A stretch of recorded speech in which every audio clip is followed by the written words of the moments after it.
that was supremely interesting. I got cut off on my other video, and I'm not sure why. I was only a few minutes into it. I did just say prayer, and I literally got cut off as I was praying. So I think that it had to do with the fact that I was going to do a one-card pull, and I don't think I'm getting away with that. So let me shorten what I was saying. Let's start with the prayer, and then I can go with whatever's going to come from that, and we'll go from there. Our Father who art in heaven, hallowed be thy name. Thy kingdom come, thy will be done on earth as it is in heaven. Give us this day our daily bread. And forgive our debts as we forgive our debtors. Lead us not into temptation, but deliver us from evil. For thine is the power and the kingdom and the glory forever and ever. Heavenly Father, please remove my ego and all preconceived notions. Allow me to be an empty vessel so that I might hear your messages clearly for the highest good of all watching, myself included. Please send your heavenly angels to watch over and surround and protect me. And Heavenly Father, please offer your protection to all those that are watching. And I ask this in the name of Jesus Christ, amen. Okay, now I'll get into it. Very quickly, I was apologizing for not having put out the videos yet for the first half of October. I will, as quickly as I can, get the videos out for the last half of October, and then I'll try to get more disciplined. Interesting, I prayed first. Now I understand. Yep, this was an apology video before a reading video. So, I was just generally saying that you won't see me talk a lot about specific signs when I'm talking about the twin flame community. So, that's why I owe you guys an apology. So that is why God wants me to do both the twin flame readings and the specific astrological signs. Because while you're watching the ones for the astrological signs, if you're on this wavelength, you're kind of, we can, that's the other thing. Okay, I'm getting that's the reason why it cut me off, because I didn't fully explain the wavelength thing. And yes, I need to do my video. Okay, so I've mentioned the wavelength before. If you're on the same wavelength with me, and not to say that I can't pick up on people who are not on this wavelength, not to say, and this is why it's important that he wants me to finish, and not to say that I don't get information for people on a different wavelength sometimes. However, a lot of times I'm picking up information for those people who, and you'll recognize if you're on this wavelength, who tend to have their big shakeup every year. Things will start to kind of not go so great between like the few months leading up to October, and then till the end of October. And then typically at the end of October, things begin to get a little bit better, and then continue on. Now, you'll also notice that if you're still having a rough time after October and into the new year, it's typically repeats of the lessons you didn't learn in the prior year. So, and the other part of this is that being on a wavelength, all that means is that our frequency, and we're made up of a lot of things that we can get into. I don't have time. Nobody has time for us to get into the physiological makeup of our body. But very simply put, atoms vibrate. All atoms, our body is made up of atoms of all kinds. And so, of course, we are vibrating. Every single person is vibrating slightly differently. And the frequency, I don't understand this yet. Apparently I've got some more science to study, but if you do understand, please leave in the comments below. I would love to understand more about what they're saying right now. But the frequency they're saying is controlled, or no, yes, the frequency that we resonate at and with is controlled by the vibration that we are at. And one can catalyst the other. So if our surroundings, or what we're putting into ourselves, either intellectually, physiologically, as in food and water, things that we do, if our vibration changes, it changes our frequency. If we compound our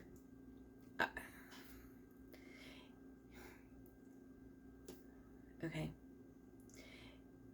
and changing in that way is usually a lot less intentional, because it combines so many different things. However, we can also change our vibration by changing the frequency. Changing the frequency has to have more intent.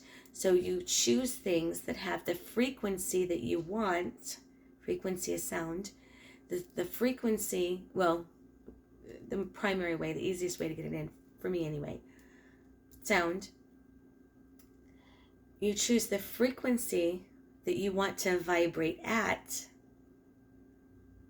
and then when you compound frequency with frequency, in other words, take the same frequency and use it multiple times consistently over and over, it will eventually your vibration will start to match. For instance, if you're listening to a lower frequency, your vibration will begin to match over time. If you listen to a higher frequency on a consistent basis, your vibration will begin to match over time, because subconsciously you will be uncomfortable. And this is something they're wanting me to give an example. Years and years and years ago, when they first started talking to me about this, and I did not understand what they're showing me now. I didn't understand how all this worked. I barely scratched the surface. I mean, I hadn't even really heard of quantum physics 15-20 years ago. This is about 10 to 15 years ago.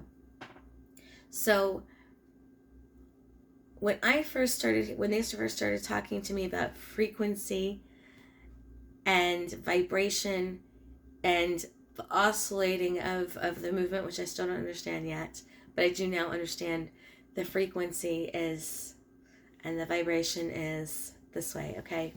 So, at least I think I've got that right. Again, if I need a correction on that, please comment in the link down below. I get what they're showing me in terms of that stuff, both in verbal and in pictures, but they don't always explain in detail. They make me go study a whole lot. So any help would be greatly appreciated. But the what I do understand of it is how to change your vibration.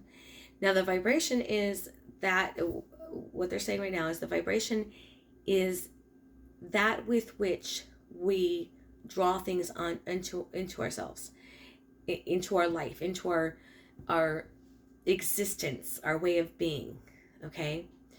In terms of what we wanted to do, our life purpose, we chose and agreed to before we came here.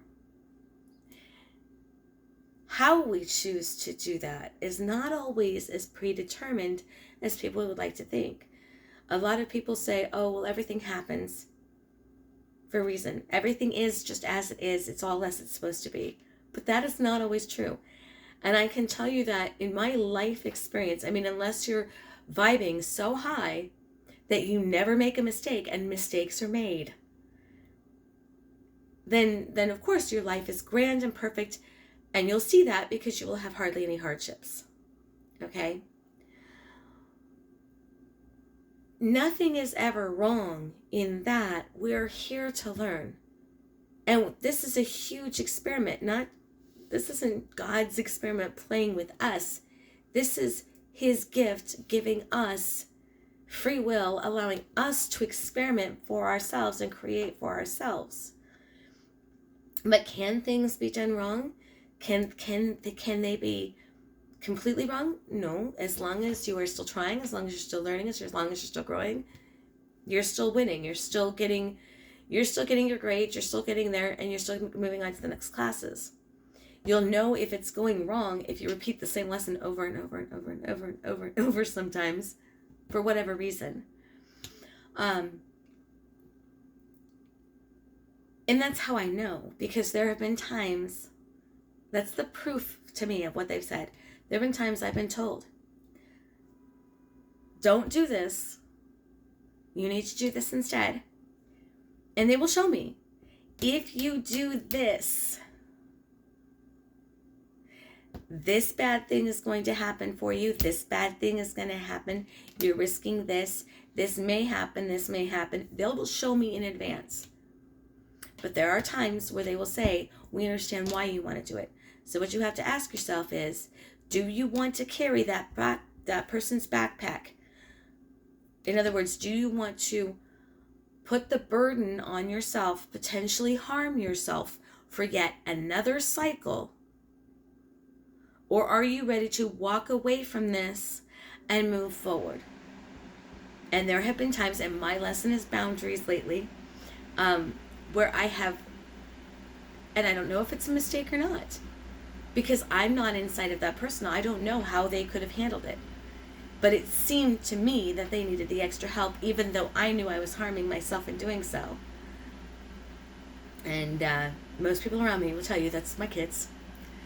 And so I would, and if my kids watch this, I don't think they do, but if they watch this, I would do it again in a heartbeat every time, because it got me where I am now, and it got you where you are now, and I love you guys. And trust me, and I've said this in other videos, there are times when my kids will say something and I'm like, yep, made it all worth it. However, and in that way, there's no wrong decision. However, could I have done things easier for myself? Yes. Absolutely 100% could have done things easier. Could have not sacrificed some of the things I've had to sacrifice. Looking back on it, would I do it differently now? Maybe. Maybe. On some things. On some things, abso-freaking-lutely would have done it differently now. But I had to learn the hard way. I had to learn the hard way that it's okay to set boundaries. It's okay to have faith in my kids and know that they've got this, they'll be fine. Now, that's me. Everybody is going to be different. Everybody's going to be learning these lessons in different ways. And the point of this is, the reason it was so important for me to make my apologies was because I don't do the, oh, this is Capricorn energy, oh, this is whatever energy, when I do the twin flame readings. And the reason I don't, and I will explain that in a second, but that's why it was so important for me to put out those videos. And so I apologize profusely. I will be putting them out for anyone who needs to watch this. And the reason it was so important is not just because, and I would think a simple apology would be good. So there's a message in there for someone. So I apparently am not the only one that's getting chewed out by the angels for not doing what they were supposed to do this month at the beginning of the month. So whoever it is, whatever you guys had planned, where you're supposed to be stepping up into your role, and instead you are, well, this is a twin flame reading. Let's not pussyfoot around it. Part of it was this whole healing thing that we've been going through. But instead of understanding that stepping into your life purpose would help you to heal, we have a tendency to get stuck on trying to figure out why we got hurt and what we could have done differently. Now I get why I had to go on about that. And understanding that we'll be okay.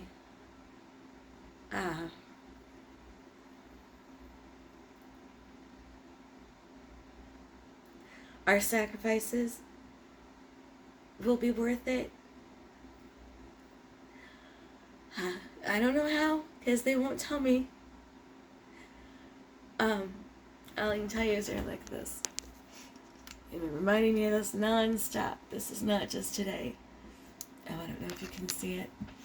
Well, if you do, you'll see like my quantum physics chicken scratch up there too, but I'm going to show you. See if you can see it. I think you can see it now. Expect a miracle. I do not know what that means yet. I wish I did.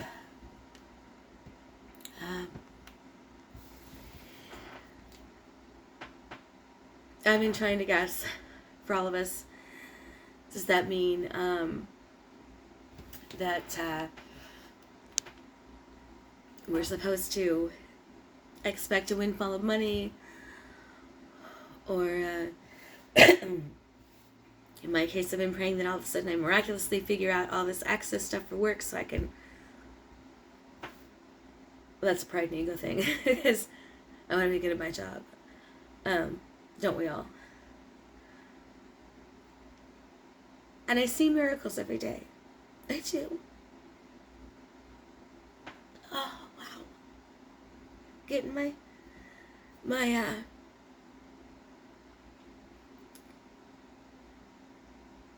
getting my shit handed to me, for lack of a better way to put it. I do see miracles every day, and I am very blessed. And I'm guessing that whoever I'm speaking to, you guys are in the same boat. I'm very blessed. Being taken care of, roof over your head, food in your mouth when some people don't have enough right now.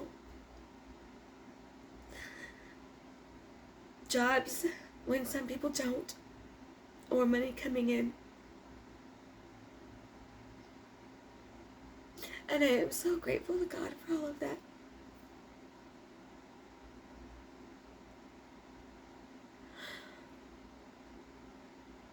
But I'm also guessing that a lot of you maybe have been lacking a little faith about this whole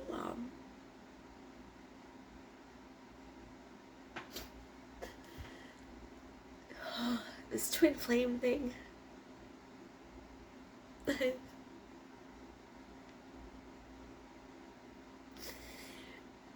There's the other procrastination. I don't even want to talk about twin flames.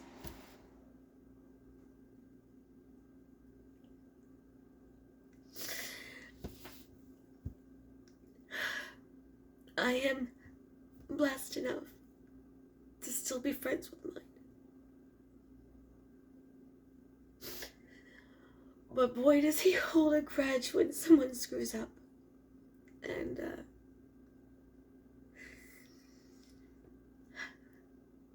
I guess the hard lesson is that if we put our twin flame, or anybody for that matter, ahead of our life path, ahead of our purpose, ahead of God, it's not gonna go well, because that's not what we were here to do.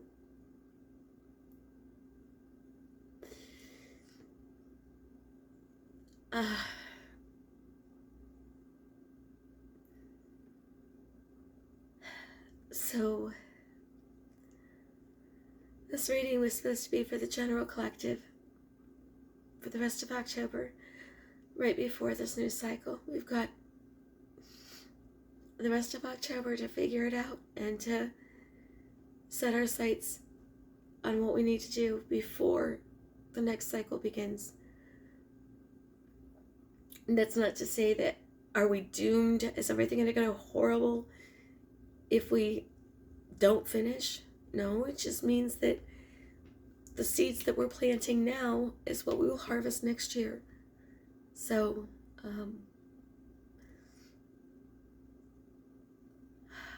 God forgive me. I can't say that for you guys, but God forgive me for not doing what I was guided to do at the beginning of October, and for being afraid of, well, here's a thought, losing something, or being afraid to lose something that I never had in the first place.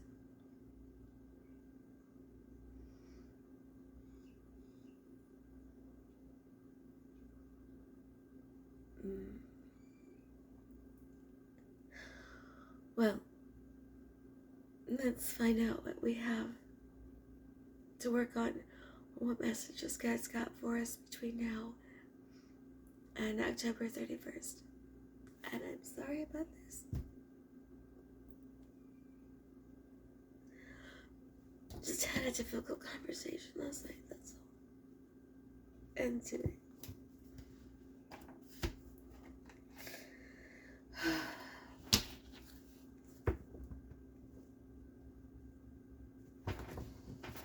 That goes through my head. I'm not sure if I'm supposed to say it out loud. But I'm sure I'm not the only one who's ever thought, if you could just tell me, God, how to stop loving someone to the extent that I do. But hey, I guess we wouldn't be empaths and Reiki masters and divine healers, and if we weren't like that, because you can't heal other people if you don't have an open heart. Part of that is pain, right? Being open to all of it. Pain is what leads to compassion, so I guess I will be grateful for that too.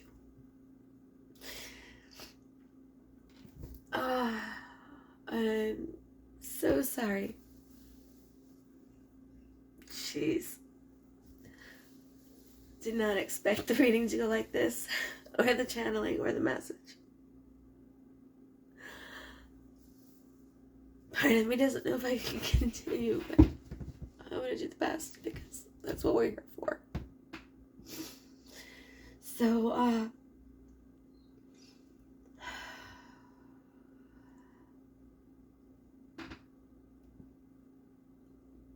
well, it's like, this seems to be part of the message, maybe, for those of you that are feeling like this. It's going to be important to release this between now and the 31st.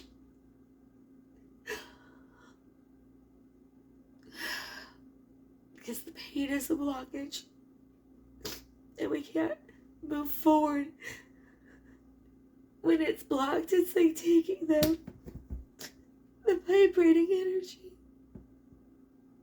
and it can't move forward on its path because something's got it locked down.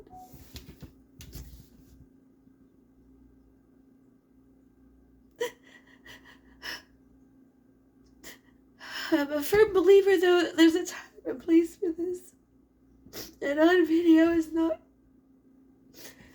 the appropriate place. But definitely make your time to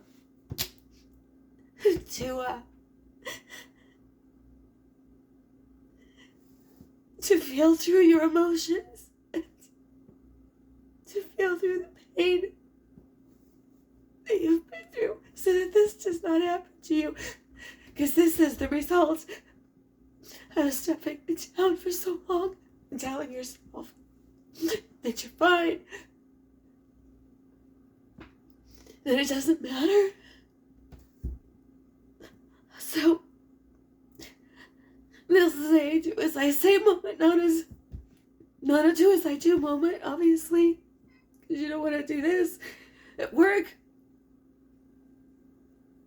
or when you're trying to do whatever you're trying to do.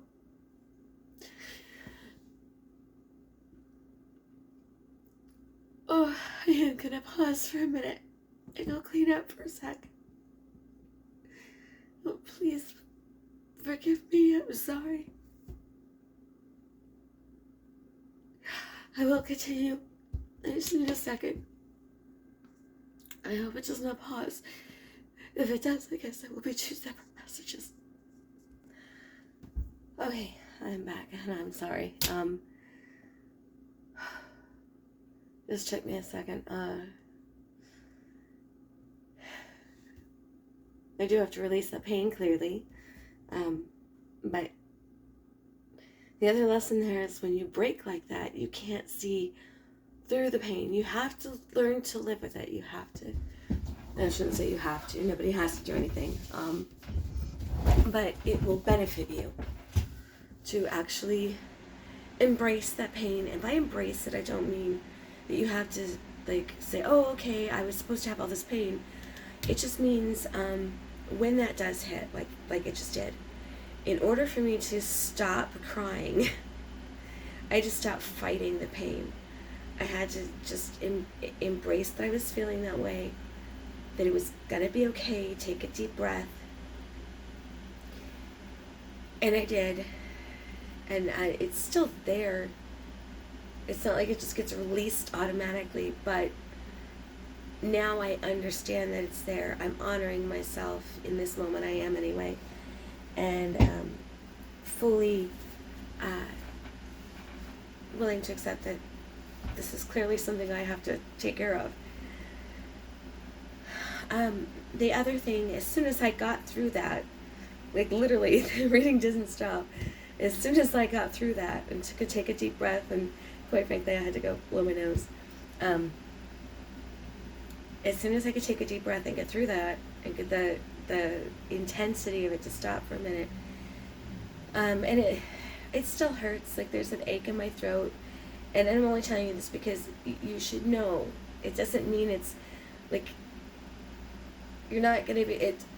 It's not like I'm going from out so I'm ecstatically happy. It still hurts. I still like the pain is deep, and I know what the trigger is. I know what the conversation is. Exactly what triggered it last night. I have no doubt in my mind. And I have a feeling that if the Divine Masculine ever watches this, they might be clueless. I'm going to ask in the cards, they might be clueless. Because they're probably going to think it's one thing, and it might be something from a long time ago that they just have no concept of. Or why it does. In my case, very simply put, the very fact that it's an issue makes me feel, and I feel like this is important to mention for this cycle, it makes me feel like he must not have really known me at all. Because if he had known me, if he had really known me, then how could he have thought what he thought or done what he did in terms of reaction? And then that leads, of course, to especially if, like me, you're in a situation, I know there's a lot of readings going on where the Divine Masculine is not communicating and this, that, and the other. But if you are in any kind of energetic proximity to your masculine, whether they're talking to you on the phone or not, if you're in energetic proximity to them and they are, there is a situation where you understand, okay, this is somebody that I would still consider a friend or an acquaintance, or they still consider me a friend or an acquaintance, and then that feeling of feeling like they don't really know you hurts more too. And I'm not sure why yet. This is what I have to work through as I go through my whole purging of this emotion thing. That's what this lesson is going to be about, that much I know. And it's going to be, again, it's going to be different for all of us. We're all bringing up like things from our childhood, and that's how this twin flame, at least as it's been explained to me. Hold on, I just realized what happened with my ring light. I didn't just fall down on the job, so did it. Give me a second. There. That's what happened. The little ball portion of it got screwed up. But anyway, so as we're going through this, and I never said this before, but it's going to be a little bit different for each of us, both what the trigger was that caused the emotion and how we work through it, what the current lifetime triggers are right now, whether it's your divine masculine having been the one to trigger you most recently, and you working through that, or somebody else. And I'm getting that for a lot of us, we've been kind of going through this energy, especially if the divine masculine has hurt us over and over again with a trigger like this. And what I'm getting is that it kind of had to be this way. This is one of those, and they want me to go back to when I said, coffee, sorry.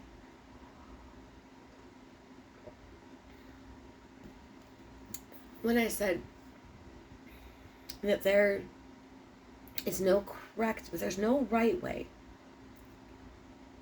but things do sometimes go wrong, and I don't think I said it exactly like that, but that's what they're saying to me now. There is no right way of things happening, but things sometimes do get wrong. It's more a matter of, and they're giving me my example in my head, and I won't go into, it's too long of a story to go into it, but if I went back to my past events, most of them, I would say I would not change them. There are a few where the sacrifice has been way too great, and I would absolutely change it in a heartbeat. Currently, the way I feel currently. However, some of those, I felt that way, about some of those others. And what they're showing me is that there is no wrong way in terms of some ways, some decisions that you make are going to make your life harder. And some decisions, and oftentimes if you're connected to source, you'll get warnings before that happens. And some decisions are going to make your life go a lot smoother. And they're wanting us to look at it this way. Some of those harder things, though, it's like the difference between getting a knife that is a piece, it looks beautiful, okay? You can pay hundreds of dollars for, in fact, I want one. It's called the Excalibur. It's amazingly beautiful. It's a couple, I think it's like $200-300. And it's supposed to be a replica of Excalibur from King Arthur Legends. Well, let's face it, nobody knows what Excalibur actually really looks like, at least as far as I know.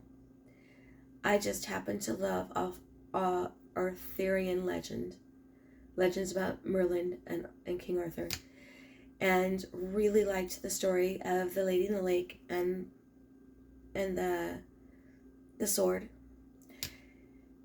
And so I've always wanted it. But the one that's available, the one I would be getting, would be $200-300. And it is a replica. It would be the easiest one to get, but it's a replica. It's not short, it's not sharp. I wouldn't dare to hit anything with it. It would probably dent it. It is not going to be the sturdiest. And there are a lot of things in our life like that, where it may be beneficial to us to follow those promptings that say, hey, do this instead of this, because you don't want to go the hard way. Because let's face it, do I need to go find the real Excalibur? Do I need to spend my whole entire life tracking down secret societies, talking to people, putting my life at risk just to find out if it exists? No, that's not part of my life path. So it's perfectly fine if I go the easy way and hang a replica of the Excalibur on my wall. However, there are things in your life, and I'm just getting the examples of swords, okay? Because I'm familiar with how the differences in how they're made. If you're not, I'll try to be as simple in terms of short, but also explain. that would be considered a low-level knife. As even though it's a couple $100, in quality, in terms of how beautiful it is, it's amazingly beautiful. No one would know that it's not a real sword. But in terms of quality, durability, being able to hand it down from generation to generation, that is only going to be able to happen if I handle it with kid gloves. Then there are swords, knives that are made for use. Like your good kitchen knife, right? That is made to chop through chicken bones, chop into ham, cut turkey. Those are made to be durable. If you get a good set, you can get your Cutco for a whole set for like $1,200, right? But those are quality knives. Those are knives that will last. And I'm not saying Cutco. I don't know what they're like now. So I'm not advertising for them. If someone for Cutco was to get all excited and say, yes, advertise for us, well, then you're going to have to send me a knife. Let me see how it does now. The cheap tomato knife would be fine. But because I can't. Right now, I don't need those. Just a second. But my mother had a set when I was younger. And those were amazing knives. And you could cut through the bones. You could cut through everything. And the knife was still just as sharp as it was the day before. Now that's a knife that's meant to be used. That's a knife that has purpose. Right? But they're a little harder to find. And they're a little bit more expensive. Right? And I'm simplifying. When I say expensive, we all pay a price for everything that we want in life. There's always an energetic exchange, whether it is a monetary exchange or whether it is like the tears I just cried. That was literally, in order to learn the lesson I'm currently learning, I'm paying a price, right? That's the energetic exchange. So what they're trying to explain, and then you have the knife. Now, if you want to talk about the knives, I'd have to get my son on here. And we're not doing anything about knives, so it'll have to wait.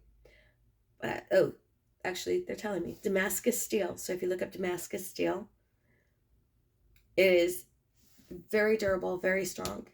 And those knives you can use. If it's real Damascus steel, it should not, according to what they're saying, dent.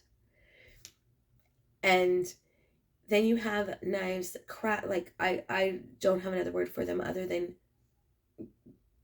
just craftsman's knives. There are amazing blacksmiths out there that will, in order for a knife to have its strength, and this is where they're going with this lesson.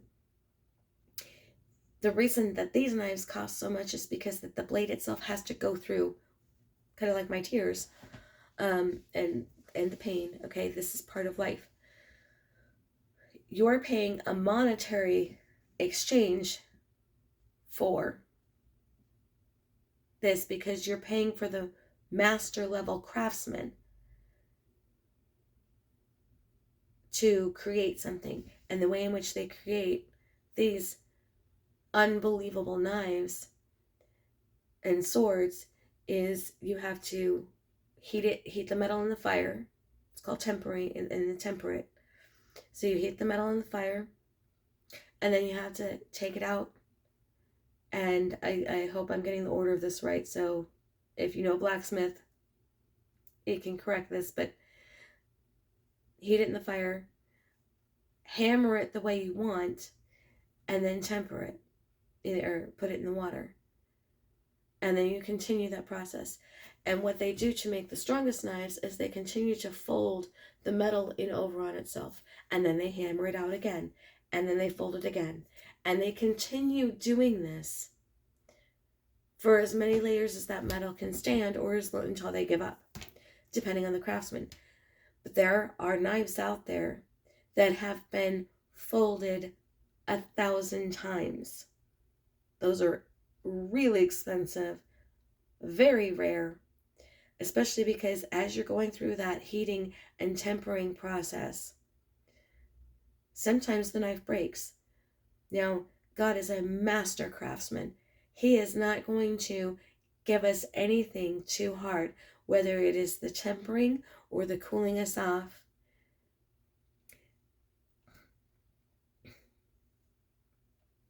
They're also comparing us to the metal in terms of if you truly want it to be the strongest it can be. It is a process that is done over and over and over. So it's not like you can just put it in the fire for a very, very, very long time and then take it out and leave it to sit for hours. And then put it in the water. It's literally fire, and then they're hammering and thinning it. And then they have to put it in the water. And if any one of those things is the wrong temperature, if it's done too much, that steel or whatever metal they're using will crack, it will break. But God is a master craftsman. He knows what temperature we can handle. He knows exactly how much he can give us. He has no intention of breaking us. We just have to hang on. And part of that is we have to do our part. And this is part of the message. So we have to do our part. So if he's putting us in the fire or allowing us to be put in the fire, right? Think of it two ways. He might put us in there, but those flames also have a life of their own. Sometimes they get colder, sometimes they get hotter, and the master craftsman has to watch that, has to know when to turn the flames back up on that person, right? And I said person for a reason. So the people in our lives that trigger us, that cause those sort of tears, that cause that stuff to happen, they're the flames. So when we're stuck into the flames, and then he pulls us out, right? They're also what's hammering us. But that hammering is more often on our side. So as we go into the flames, that's the other people affecting us, heating us up, triggering us. And by triggering, I mean it's changing, it's literally causing, it's a catalyst. The people around us say or do something, right? Now that's their energy, their vibration. But when that vibration interacts with our vibration, it makes the DNA, it makes it at a chemical level, it causes our atoms to vibrate in a very specific way. Sometimes that way feels very good, and sometimes that way does not. Especially if we have old pain, old trauma that we have not released and gotten rid of. If they come and shake that up a little bit, it's like stuffing down this childhood emotional energy, right? And someone who's perfect for this, maybe because they have a similar energy, injury, and I mean auric, etheric energy, and etheric injury. However it happens, and it's different for each person, they kind of shake that loose. And when they shake that loose, when the atoms start being agitated around that, the emotions that were trapped start to come up. Now the emotions coming up, that is the hammering. That is the shaping of the person. If we start to stuff those back down, because it is not the trigger, it's not the person that did outside of us that did whatever they did that breaks us. That's not what breaks us. What breaks us is our inability or ability to release those emotions, to work through it, and to stand up again, right? So when those get triggered, when it becomes the catalyst and things get shaken up inside from those old wounds and energies that haven't been released, then all of that emotion comes up. And that is shaping how we see the future. That is shaping what we become based on how we handle it. If we can let it go and create complete forgiveness,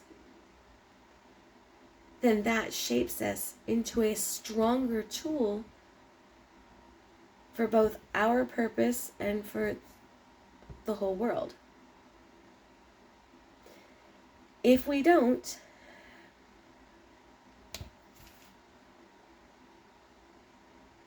clearly just now you saw what happens. If we don't, and we think we're too busy, we think we don't need to because it wasn't a big deal.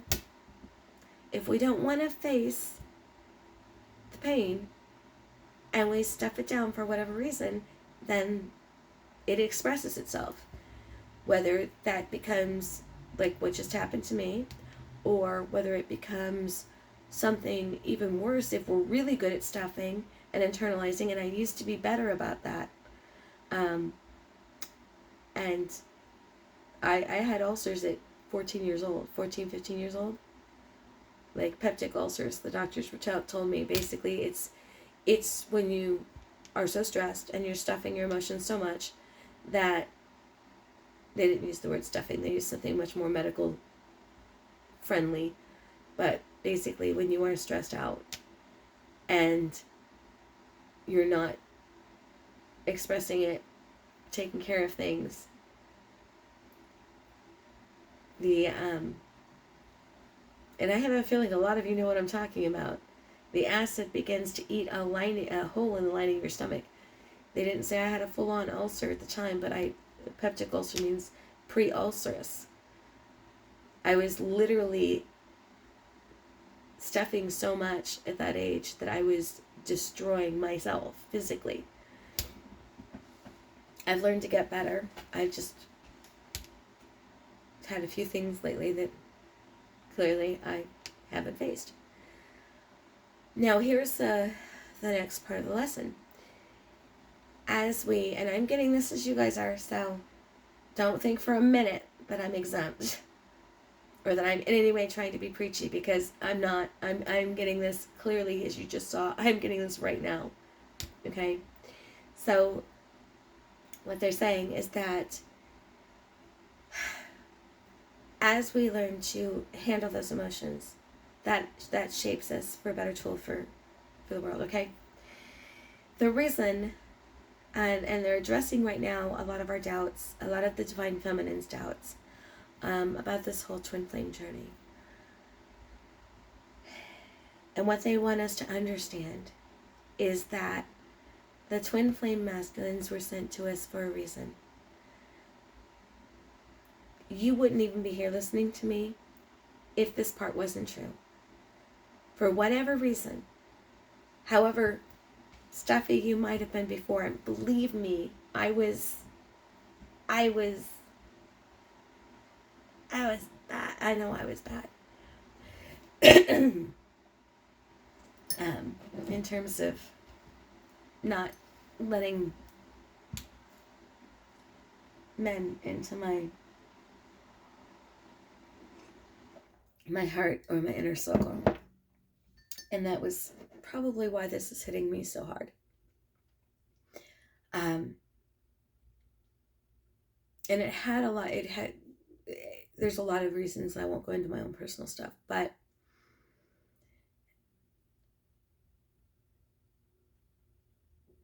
if it's, I wanted an answer to this. I've been asking a lot, was he my real twin flame? If it's your real twin flame,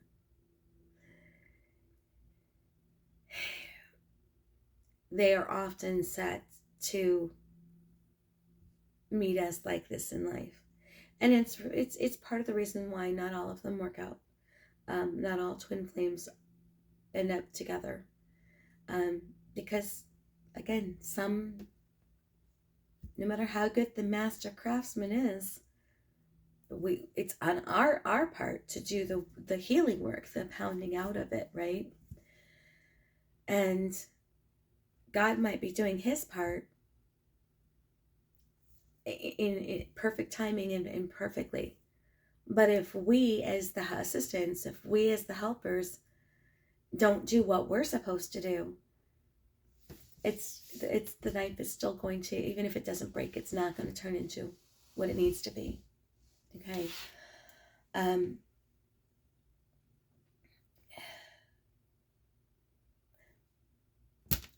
So, and this can be true. They're letting me know this can be true of some higher soul contracts in general as well, but especially with a twin flame.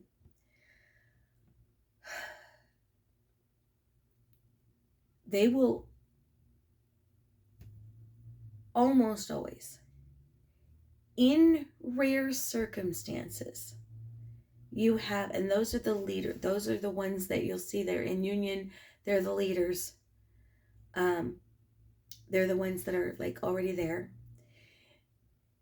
And they're actually going into 2 questions. I had 2 questions that I've been asking them for months. One, was this my twin flame? Am I just nuts? I know the visions I had, and I know I kept hearing twin flame, but does that mean he was the twin flame? Am I a twin flame, or am I just a normal healer that somehow misinterpreted that message? Because I didn't even know what twin flames were before I met him. And we were well into our friendship before I ever heard twin flame again.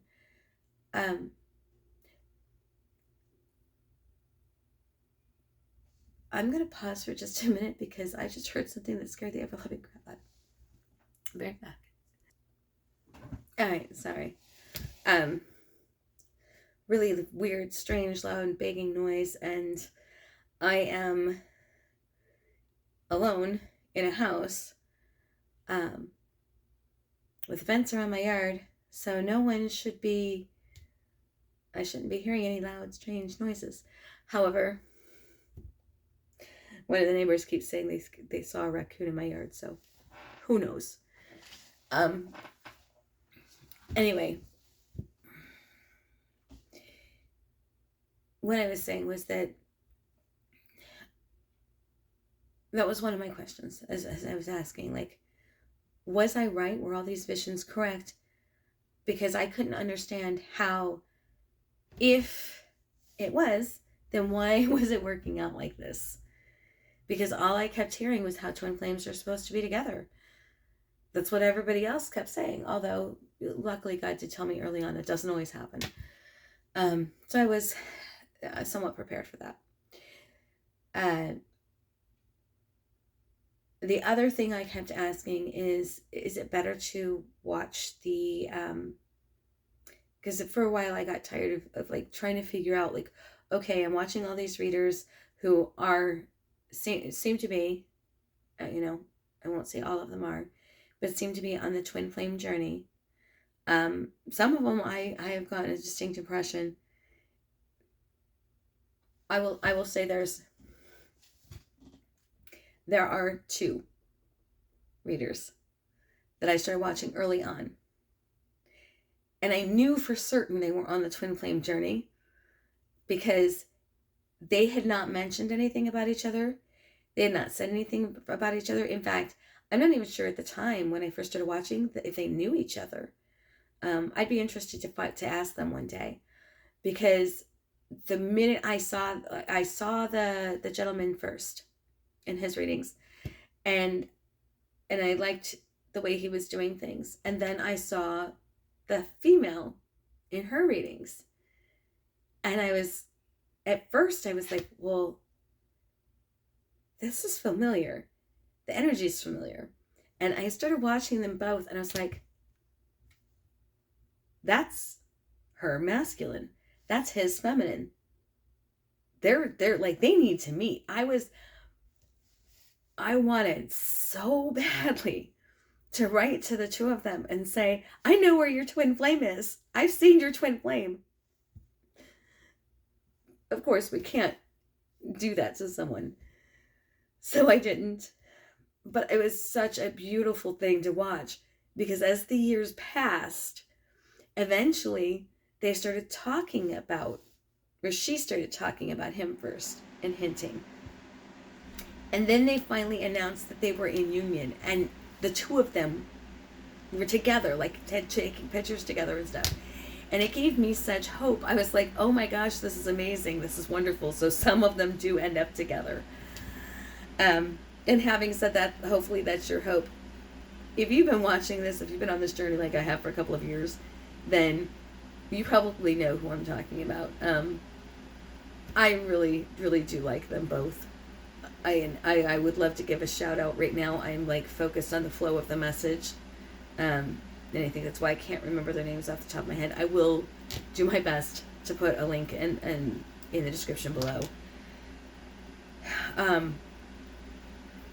Having said that, then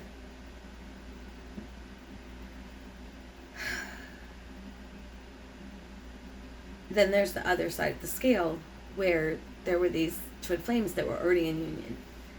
And they talk a little bit about like the mechanics of how it happened, the mechanics of the trials and tribulations that they went through. But I think maybe because they don't want to hurt their twin, and I can absolutely understand that. They don't talk about the pain, like how deep this pain goes that we go through on this journey, and what happens, and the masculines are just doing their part, and we, believe me, I guarantee you that we trigger them too. If we don't, we're probably not the right twin flame. If we have not caused a trigger, if we've not made them grow or been a catalyst, we don't make, nobody makes. Again, it's our job to process the emotions for ourselves and to pound that out into the new shape. But if we've not been a catalyst, then we're probably not really, we're probably not their twin flame. Or we're not walking our path. We're not living in our divine energy. And I'm not saying for a minute that you should intentionally trigger somebody. Of course not. But that's the part of the beauty of the twin flame journey. In my experience, are they sometimes selfish? I can say that gently, because my twin would tell you that yes, he is sometimes selfish that way, in whatever that way that is at the time. We all are. I'm just lucky enough that mine can fully admit that, so that I can say this without fearing that I'm going to hurt his feelings.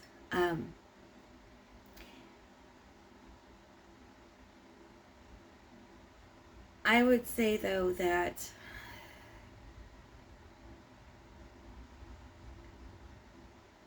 it's not. Hold on.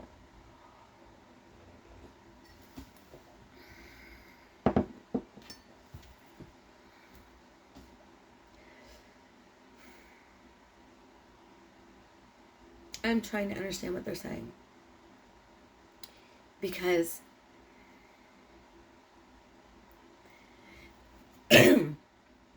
although I absolutely 100%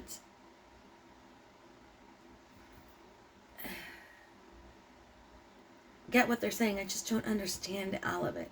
Okay, so this is exactly what they're saying.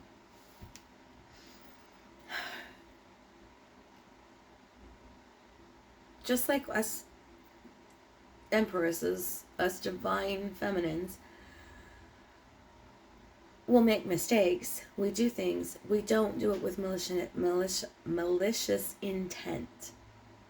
If we are doing something for revenge or with malicious intent, we are not ready for the twin flame journey. And I'll explain why in a second. And if the masculine was doing things with malicious intent, he would not have been ready to be set upon this journey. And if they slip back into that lower vibration, to a vibration that's that low, they will often be taken off the path, removed from your life. And again, I will explain why in a second. So often what happens is that when we are being triggered by them, when the heat is coming up, okay, to strengthen and temper us, and in both directions, masculine and feminine, the other party that's doing it can sometimes be acting in a self-preservation way, in a selfish way. But that's different than being malicious. Okay? So they may be acting in a self-preservation way, or acting in a selfish way in terms of believing that their emotions are more important than anyone else's. And this is not a criticism. If this is where, and I'm going to say this, I want to say this right up front, they're being adamant about it, and I absolutely know, this is not a message in any way, shape, or form for any divine masculine to stop what they're doing and to stop their growth. Okay? Nor, if the feminine is in this energy, for her to do so. Right now, that is part of our lesson, is learning to balance out that selfish need for boundaries, self-preservation instincts, that energy. In order to balance it, you have to have some of it. And yes, right now, some of the masculines and feminines might be in that high end of it, where it is accidentally hurting their counterpart. And sometimes hurting their counterpart very, very, very deeply. However,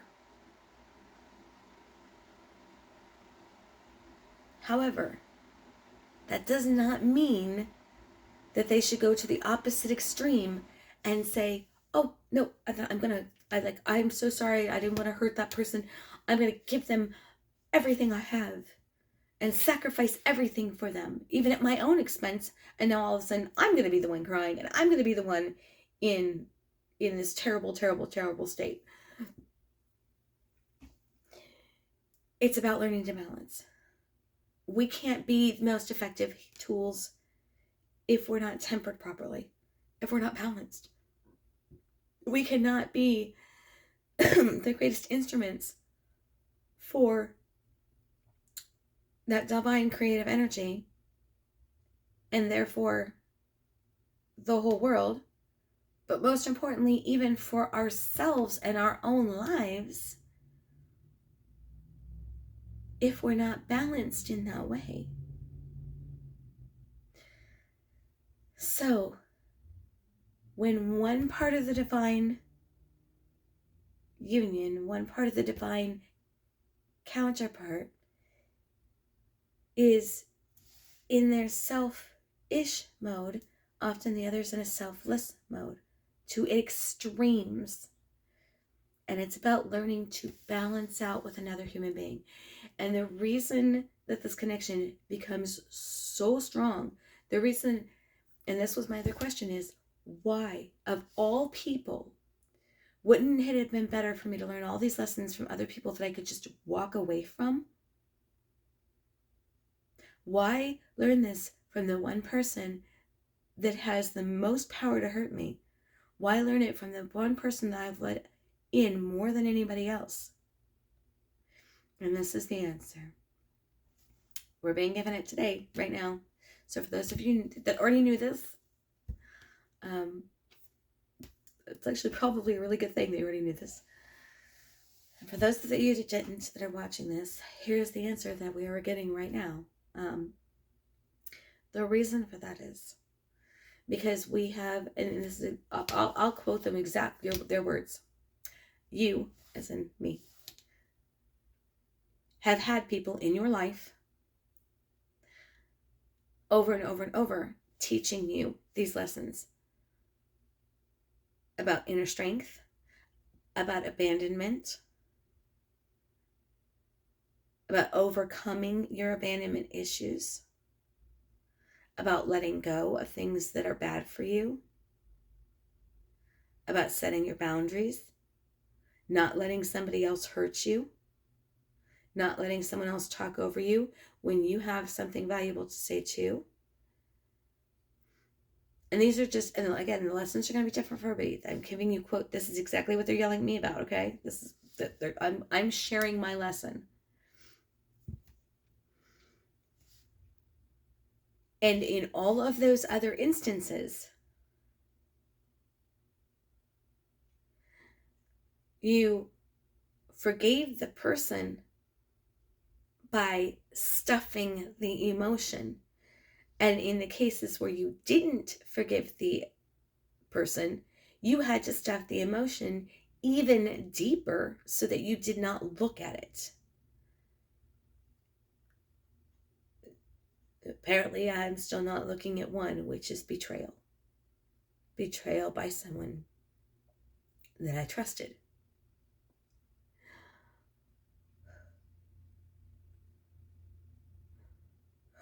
So,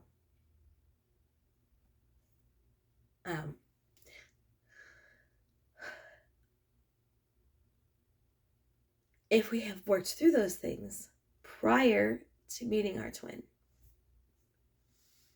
then the journey with our twin is not as tough. Because when they do that connection thing, the triggering, the catalyst stuff that shakes things up, if we have not stuffed and stuffed and stuffed and stuffed, if we don't have old wounds that are like rocks, the catalyst from our counterpart is like water hitting that surface of sandstone. Eventually it's going to start breaking it up. And what's under that sandstone, that's what's volatile. That's the emotions that you saw earlier. So, but the difference is that has happened to us over and over and over and over. And when it happens from other people, those other people that we could do so with, we walked away. We just weren't going to put up with it for any great length of time. And that was good. We were learning our boundaries, but we had not addressed the emotion. And many times we allowed it to continue on way longer than it should have. And then we finally walked away, but we didn't actually address the emotion, the underlying, what did this do to me? What did it cause me?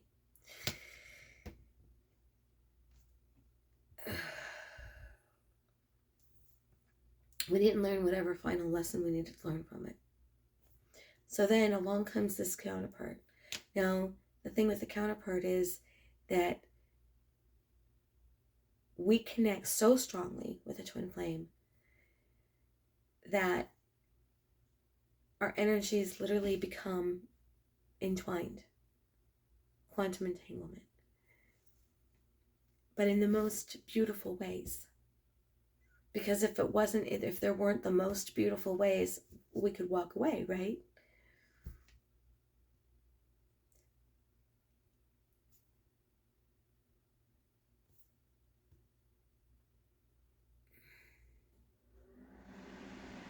Without getting into semantics, and I'm not even going to try to speak for how my other twin feels. But there is so much love there. So much love. That it isn't in the past when I felt the sting of betrayal, I was angry.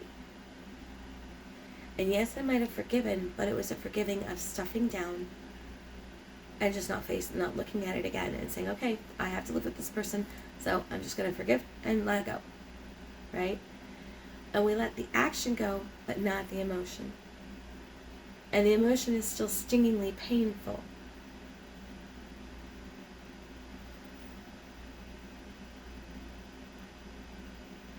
And we can say we forgave, but we haven't learned compassion in that forgiveness. And those are two different things. Forgiving is releasing the emotion or letting go of it so that it doesn't eat us alive, like you can clearly see, triggering things do.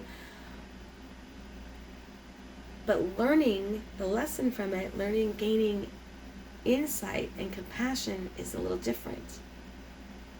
Forgiveness is loving yourself enough to let go. Learning compassion is sending enough love to the other person to have some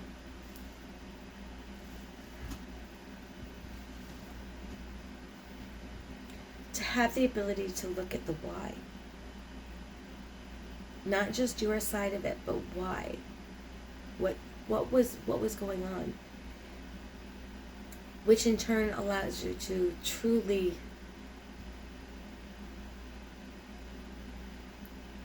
see things in a way. It's impossible. It's hard for me to explain. There are no words for like this catalyst of events. But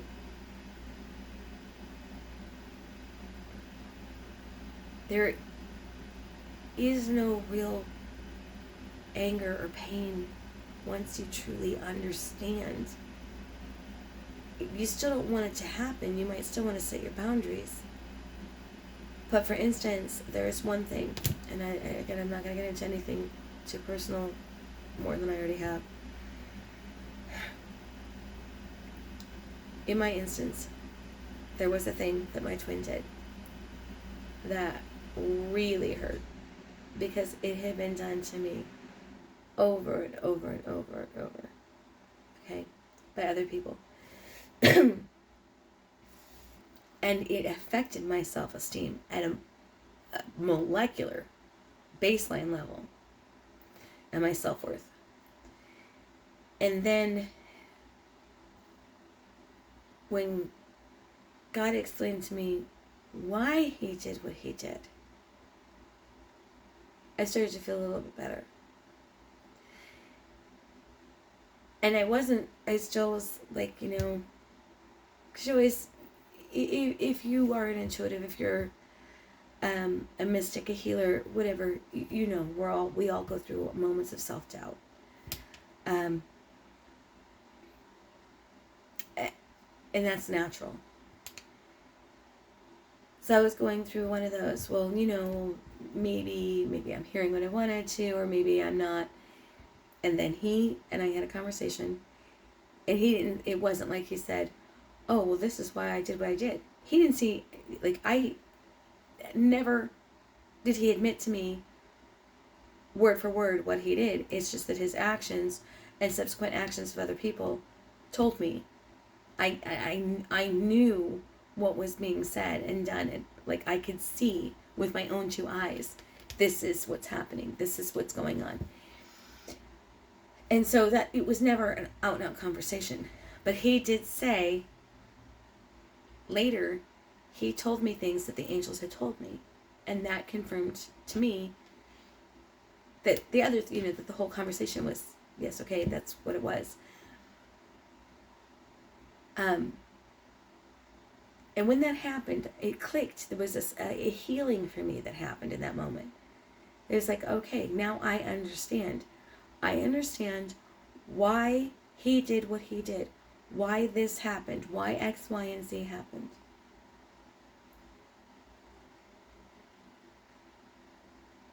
And, it doesn't take away all the pain from every lesson that we're going through.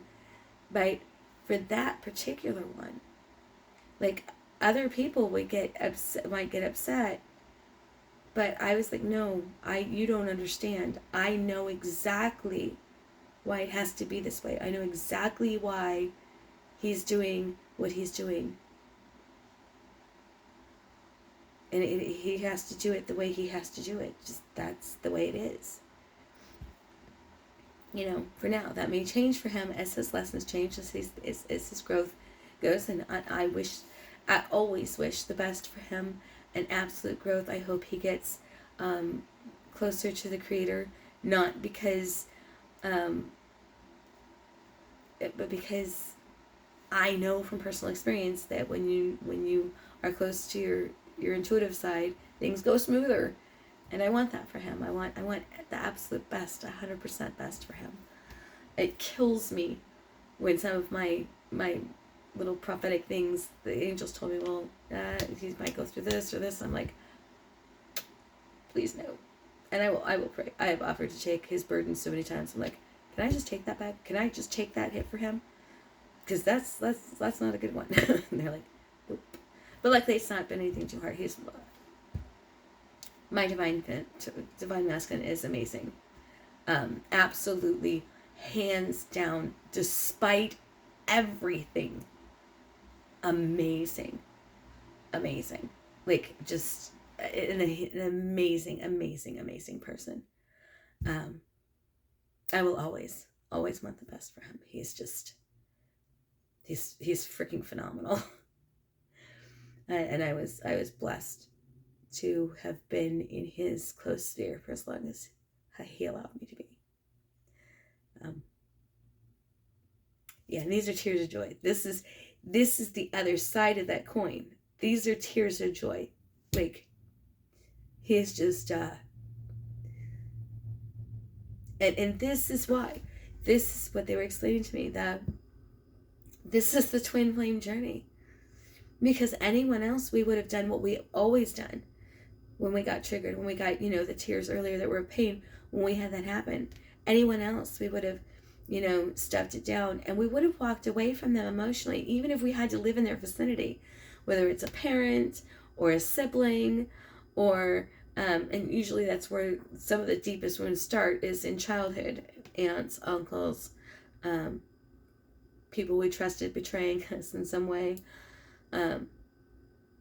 or our perception of it. One of mine was a perception from when I was little, that when I went back and looked at it as an adult, I was like, oh, that's so not what happened. That's so not what it was.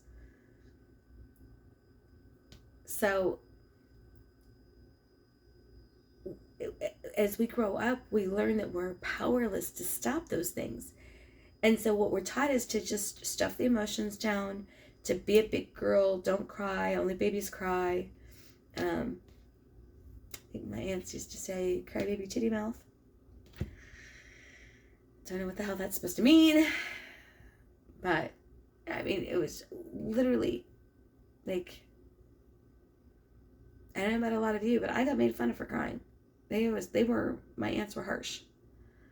And so, my dad's side. And so it was like, that's what we learned. We learned to not say anything. Big girls don't cry. Big boys don't cry. Suck it up. Do what you're supposed to do.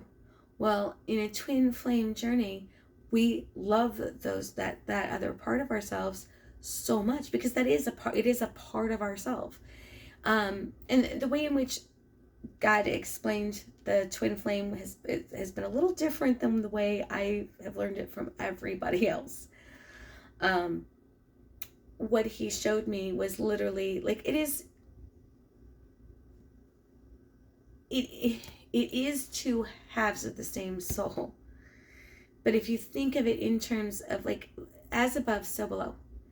If you think of a baby, when a baby is formed, okay? You have the spermatozoa meets the zygote, right? And then it is created. And what happens when it's created, and this is not making sense to me why they're using this example yet, so bear with me. Hopefully we'll both get it at the same time. So what happens when it is created is that the cells begin to split. So they first split into 2. And then 2 becomes 4, and 6, and 8. And then those begin to split into separate, I still not, okay. I'm just going to go with it and explain it exactly as they're explaining it to me right now, and hopefully it will make sense in a minute. Sorry, guys. But, okay, so, and then those 2 become 4, and 6, and 8, and so forth. And now you have the zygote, right? And once it implants, then you have the, there's a lot of other factors, the growth, the attachment, blah, blah. But in terms of inside, then those groups of cells begin to clump together and form different organs. And I'm getting that the organs are like, they're comparing it to belief systems. So different groups of people, different systems within the body.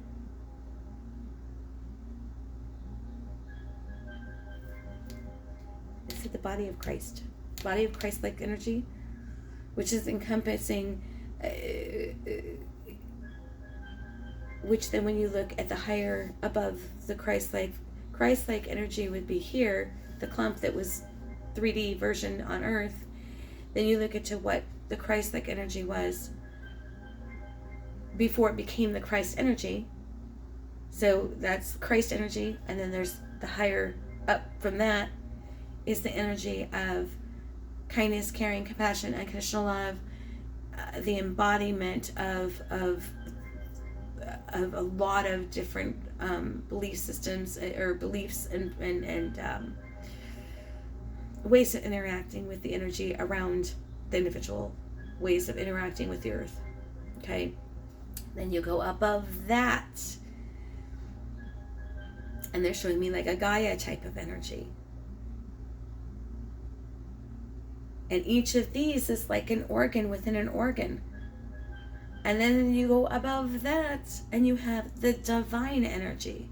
Now, next to the Gaia energy, there is the Hecate energy. There is the, think of these as children of God, siblings, but children, not gods. They might have been perceived on earth like gods because mortals were not, didn't have as many talents or skills or whatever because of the vibratory level yet. But everything is still growing. But they're just a part of the whole. Okay? So then you had energies that are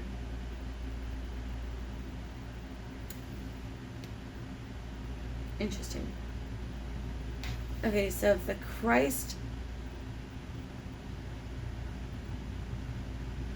Christ-like energy, the Christ energy on earth was actually composed of two parts, even though it played itself out as at first playing itself out as between Mary and Joseph, and then between Jesus and something else. They're showing me that Christ-like energy as being both the embodiment of masculine and feminine merged. When you go above that, you have Gaia and the green man. I don't know if I'm saying that right. Pan.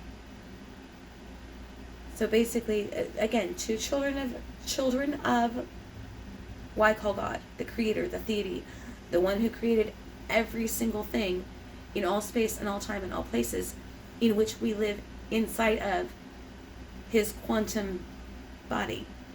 Okay? And so do these two quote-unquote deities. Okay? So Gaia being the feminine energy, the creative energy, and Pan being the masculine. I don't know much about Pan or the Green Man.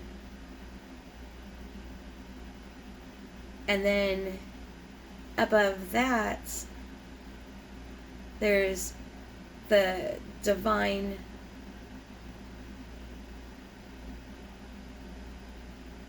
above that there's a divine, and that's, I have to end right there. I'm not allowed to say anymore. Okay? But if any one of you wants to argue with about above, all I can say is, you know what you know. It's not time yet. Okay? If you want to, look at the information below, leave a like, leave a subscribe and support, reach out and contact me in private to talk about that. That's great. In the meantime, And not that I believe in all secrets, but there are some things, and this is, again, we're going more into the twin flame side of things when I say this too. But there are some things, there's a difference. One of the things I was taught early on, way before twin flames, way before I even knew about that, is that there's a difference between knowledge and wisdom. Knowledge is knowing something. You can have book learning. I have probably 10 books on making money that I've read, or at least in part, sections of them over and over. But until you live through something and know it on a cellular, molecular level, you don't necessarily have understanding. And then understanding leads to wisdom. Wisdom is the application of knowledge and understanding. Understanding is what both sides is you have knowledge, okay? For instance, I'll give you a great example. You can have knowledge of what sex is. But if someone was to ask you, and when you're still a virgin, if someone was to ask you, is it any good? You can tell them what you read. It sounds good, or it sounds gross. Quite frankly, honestly, if I had known what it was before the first time it happened, I probably, because I grew up changing my little brother's diapers, I probably would have said, that's gross. Like, no, I'm not, no, that's never happening. Because I did not know the gross parts, and I experienced them instead. I knew the technical, very, very technical, in fact, the whole zygote part, that's pretty much all I knew. Because I experienced it first before reading about it. Then, even when I came to the gross parts, I was like, yeah, but that doesn't seem so gross. So, okay. I was young. I was very young, okay? Not that young when I first, but compared to now, they're killing me here.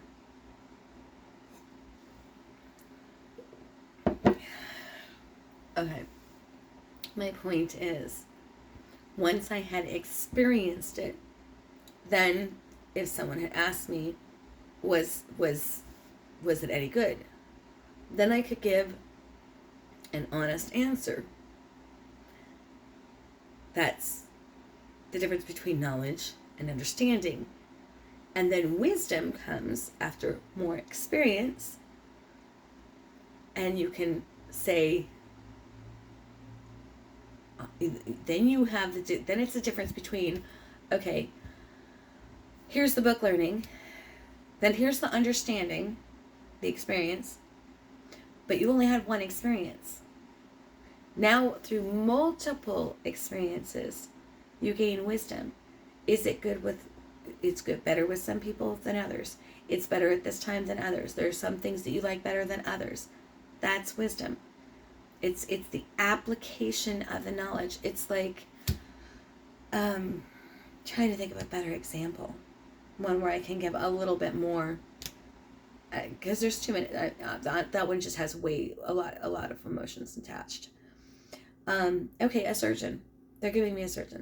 I don't personally have enough knowledge to this, but I hope I do it this example justice. The surgeon has book knowledge. He's got absolute book knowledge. Oh, okay. So he's got book knowledge. And that's great. Then he goes in for his internship to gain understanding.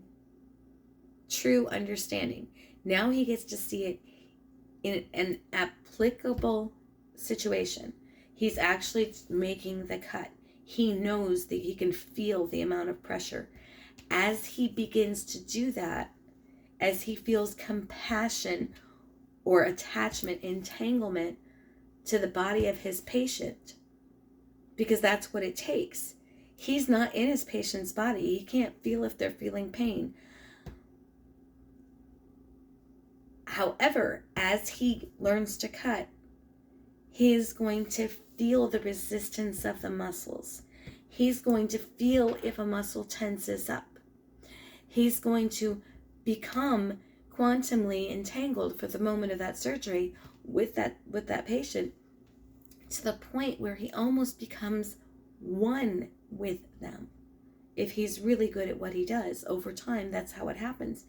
It becomes genetically encoded in him that this amount of pressure will cut through this muscle. It becomes muscle memory. And that is wisdom. It's the knowledge plus the understanding that becomes wisdom. And by that I mean, maybe this surgeon does the same surgery. It's always the same surgery. That's knowledge and understanding is the skill level, the muscle memory. Well, now all of a sudden there's an emergency situation, and he's required or asked to do something, surgically speaking, that he's never done before.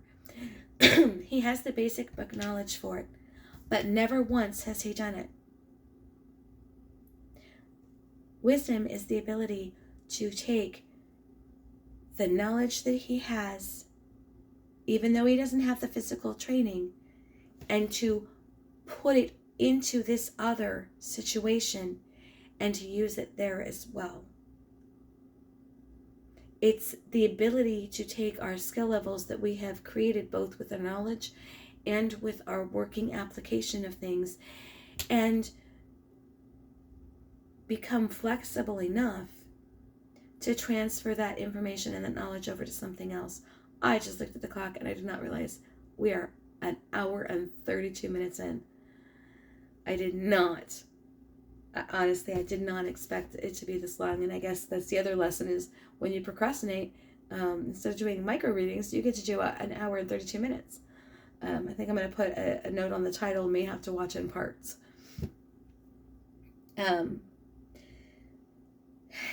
Anyway, so what they want to, what their point of this is that when we would have walked away from anyone else or shut ourselves down emotionally to what someone else was doing to us, our love for the twin, our deep love for them and the connection for them is what allows us to experience that quantum entanglement to the fullest. To even when they have caused us pain, there is enough love there that we don't shut down to them. Therefore, we are almost forced to face that pain to finally learn, what is the lesson here? Where is the balance here? How do I protect myself without giving up this person that is so very valuable to me?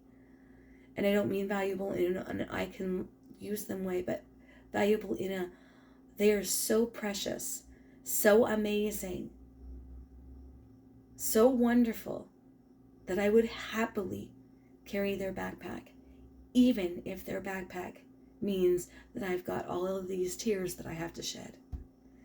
How do I make sure that I can only carry what I can carry? How do I make sure that I set enough boundaries for myself, that I respect myself and honor and value myself as much as I honor and value them, while still honoring and valuing them? And that's the lesson of the journey. Because unless we loved them that much, unless we valued them that much, unless we thought of them with that much energy and appreciation and love and gratitude,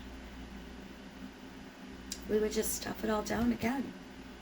We would never really learn our own value and honoring ourselves and getting through these lessons. God is this master craftsman who is lovingly, beautifully trying to hone us to make us the most beautiful thing that we have ever wanted to be. It is our desire to become that. That's why we're here.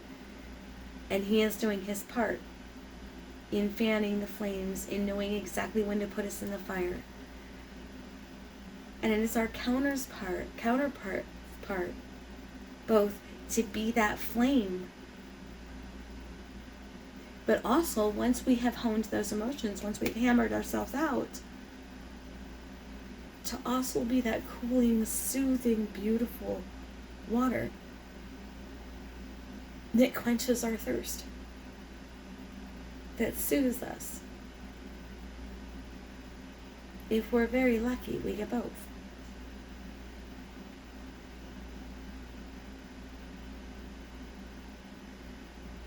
And hopefully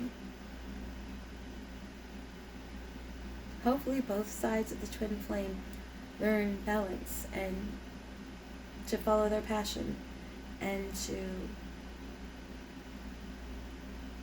become closer to their selves, their higher source, their connection with the divine quantum physical energy that I call God. Because it's a beautiful thing.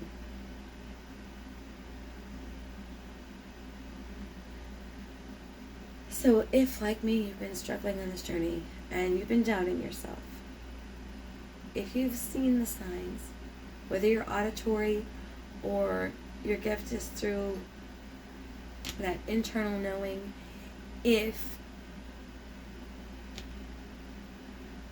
however your gift normally comes through, if you've been given definitive signs, and I don't mean just,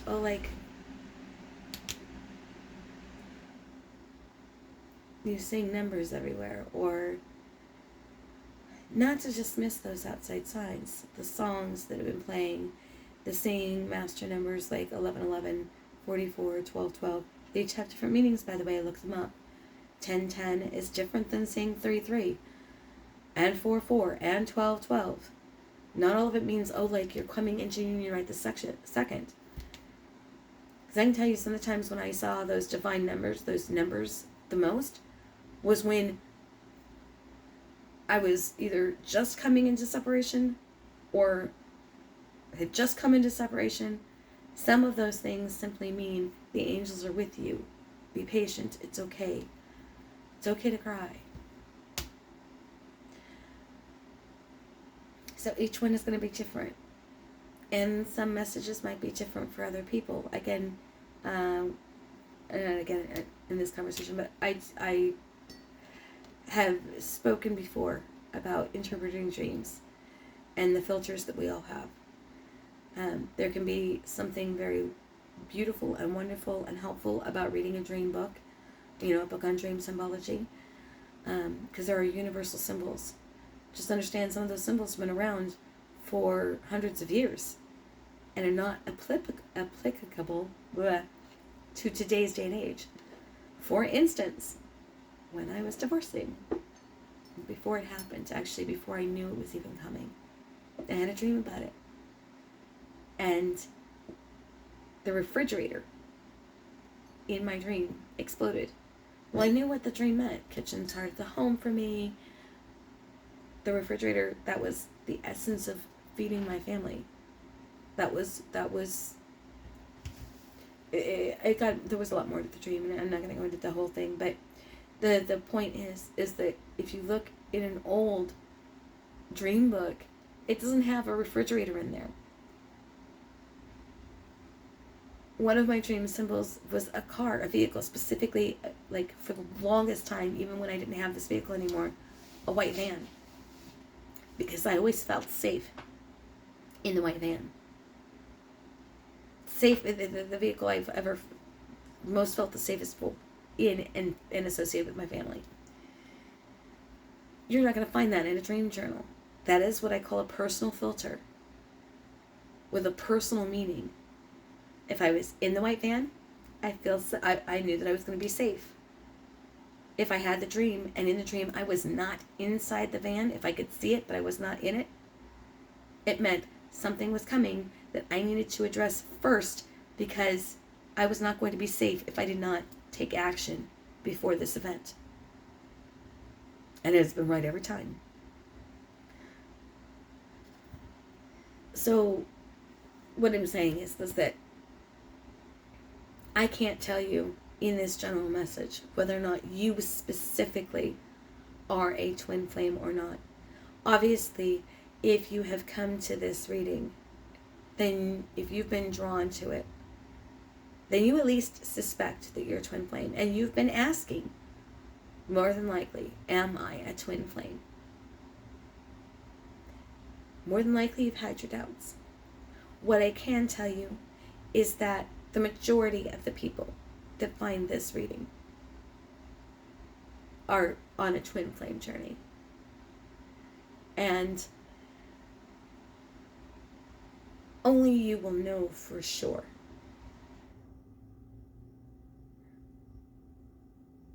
Before I had this reading, one of the things that and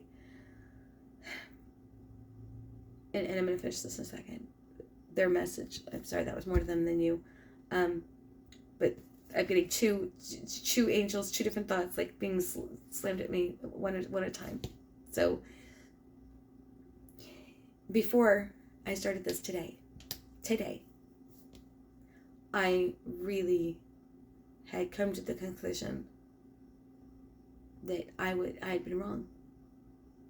Because how could I feel so much pain from somebody that was supposed to be so magical, from this twin flame thing everybody talked about? It didn't make sense. It does now. Before I had my doubts. Now I don't. Does that mean that we will be together? No, that depends on his growth. It depends on what he decides, and what I decide. We both have free will. He's not the only one that could say no. I can say that too. There are soulmates out there. And you have to know that for yourself. That is a very empowering piece of information. There are some people that will find this video that are not twin flames, and yet this video will still resonate and still feel good to them. Why? Because a higher soul contract is very much like a twin flame. Oh, and now they're bringing me back to the physiological thing that they were trying to show me with the whole inside the body thing. They were showing it going up to the microcosm, but bringing it full circle, you had one energy to start with that was both masculine and feminine. And then it split into these first children, if you will. These deities, as some people would call them, but basically it's just energies. So and I'm not saying that the first split was, I'm skipping many levels here, but I'm going to go with some more common terms that people have heard of. So, Gaia and Pan. Now, quite frankly, I did not know that they were this one of the first splits. Apparently they are. So Gaia and Pan being the masculine, Gaia being the feminine, right? They're both that overall masculine together. When you merge them together, they are the overall masculine and feminine energy of the earth, right? And I don't mean of humanity. I mean of when you think of in terms of protecting the earth itself. You know, the trees, the grass, the planet. And then, and anyone that wants to argue with me, even if you're Wiccan, I highly respect the Wiccan religion and agree with many of its precepts. But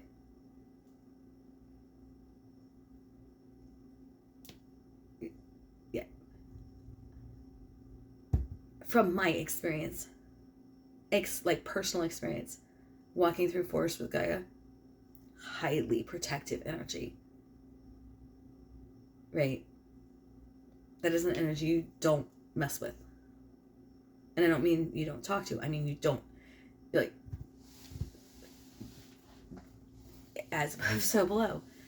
They both have, like, everything has aspects of light and funny and happy and seriousness and protectiveness. And it's because it's that play of masculine and feminine energy, which is just another way of categorizing all these traits: kindness and compassion, protectiveness and intellect versus emotion. And it gets so complicated, and yet it's so simple. It's all really merged together.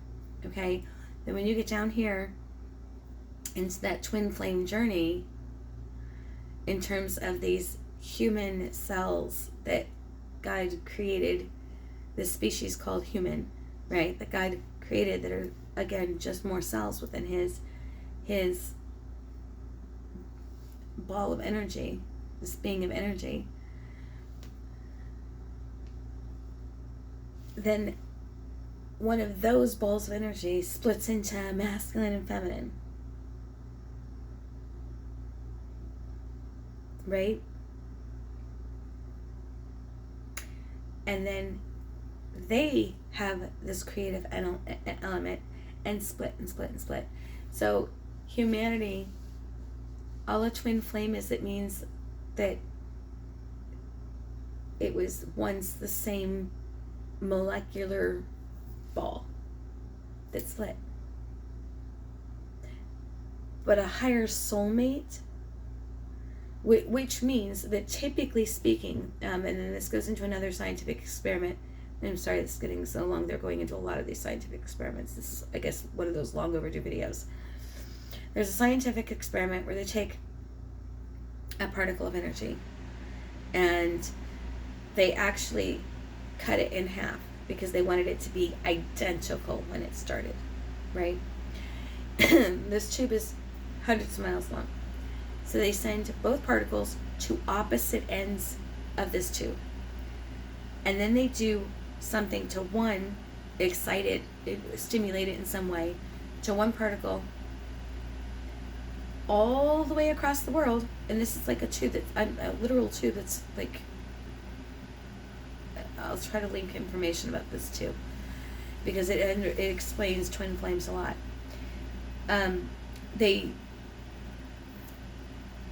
They excite the one half, which is now a separate particle. They are now separate individual particles, right? But they were once one. That was cut in half. Now they are exactly identical in every way molecularly that you can imagine. But they're now separate. When something is agitated over in this one, the other one got excited and reacted as well, instantaneously at the exact same time. This is one of the, by the way, signs in which you can recognize that more than likely you are or are not in a twin flame journey. Oftentimes you will have, although the instances of how it plays out will be different, the triggers themselves or the internal issues, abandonment, issues of being betrayed, lessons about, listening to yourself versus doing what other people want you to do.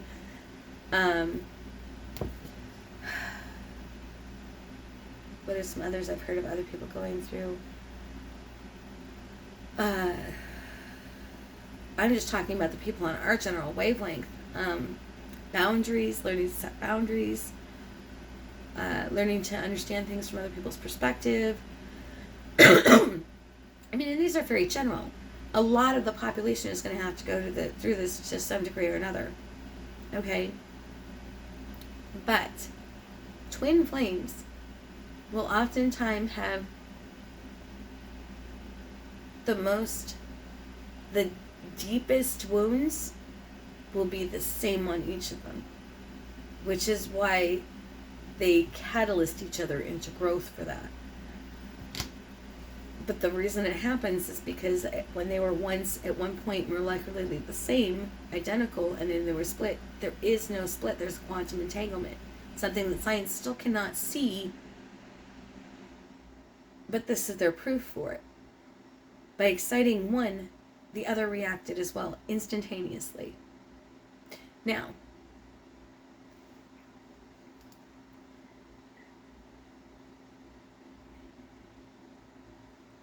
if we are all part of this being that I call God, this quantum ball of energy, and within him, he has given all of these other species and beings, from aliens to jinn to whatever, to humans, all the way down to humans, or up to humans, however you want to look at it. I don't really see different, I see those different things as being on the same, just different wavelengths. There's no up or down, but linguistically, there's no way to set it. It's at the side of all of these beings, right, that are getting to experience growth in one form or another. If we're all inside of him, her, it, the creative force, we're all quantumly entangled to one degree or another, then the way to understand twin flames is this: everything is entangled. Everything that we come in contact with has the ability to help us learn and grow. Twin flames are just so strong at it for two reasons. One, in learning to love our twin, we also learn to love ourselves, because what you do with one, you do with the other, because it was once one atom split, right?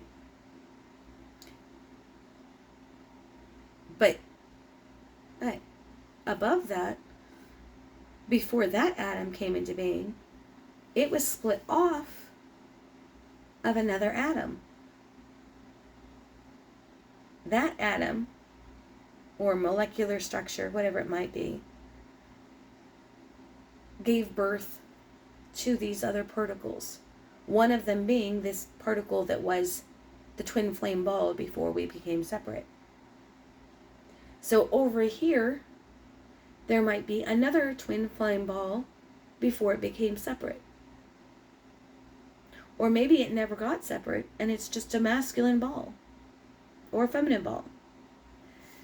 If you're twin flame and you don't work, if for whatever reason one of the two of you says enough is enough, or I'm done, or I can't, or whatever, you don't learn to love yourself to the extent that you want to embrace yourself and bring yourself back home, then what happens is you stay separate. That doesn't mean you have to be alone. There might be this other ball over here, whether it was another twin separated whatever, or whether it wasn't. People keep calling these karmics. Believe me, your twin is as much a karmic as anybody else when it comes to karmic lessons. Karmic simply means lessons. It is not a punishment. It is a quantum law of reaction creates reaction. A catalyst of events creates a catalyst of events. Newton's physics. Once what is set into motion is set into motion, it does not stop until it hits a point of, I forget exactly how he puts it, but basically resistance, equal or greater resistance. So if you set the ball rolling down the table, that ball is going to keep rolling until something stops it. Now, we might think that this is unprovable because we don't think of air as being something. We think of air as being nothing, but air is still resistance. Air has dust particles in it that give resistance, right? So this whole thing about karmic, it's not. I actually remember having a conversation with my twin once, and when something got really hard, I thought,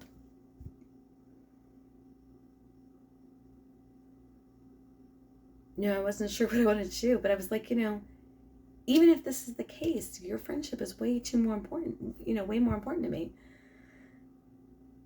And I think I just asked him, I'm like, look, I know that I need to learn these lessons. I need, I'm being told that I still have lessons to learn. But if it's okay with you, for health reasons, I don't necessarily want to go out there and learn them with other people. I don't necessarily want to, go out and just beat myself up over stuff. So, is it okay if I just learn them with you? I'm paraphrasing here, and I know that that is not correct. If my twins do this, I'll be like, no, that's not exactly what you said. You said it's blah, blah, blah. I don't remember. It's been years. But it was the general gist of what I was feeling, and the general gist of what I had come to realize, based on what the angels have been talking to me about. Now, is that possible 100%? No. There were lessons I had to learn through my kids. There were lessons I had to learn through strangers.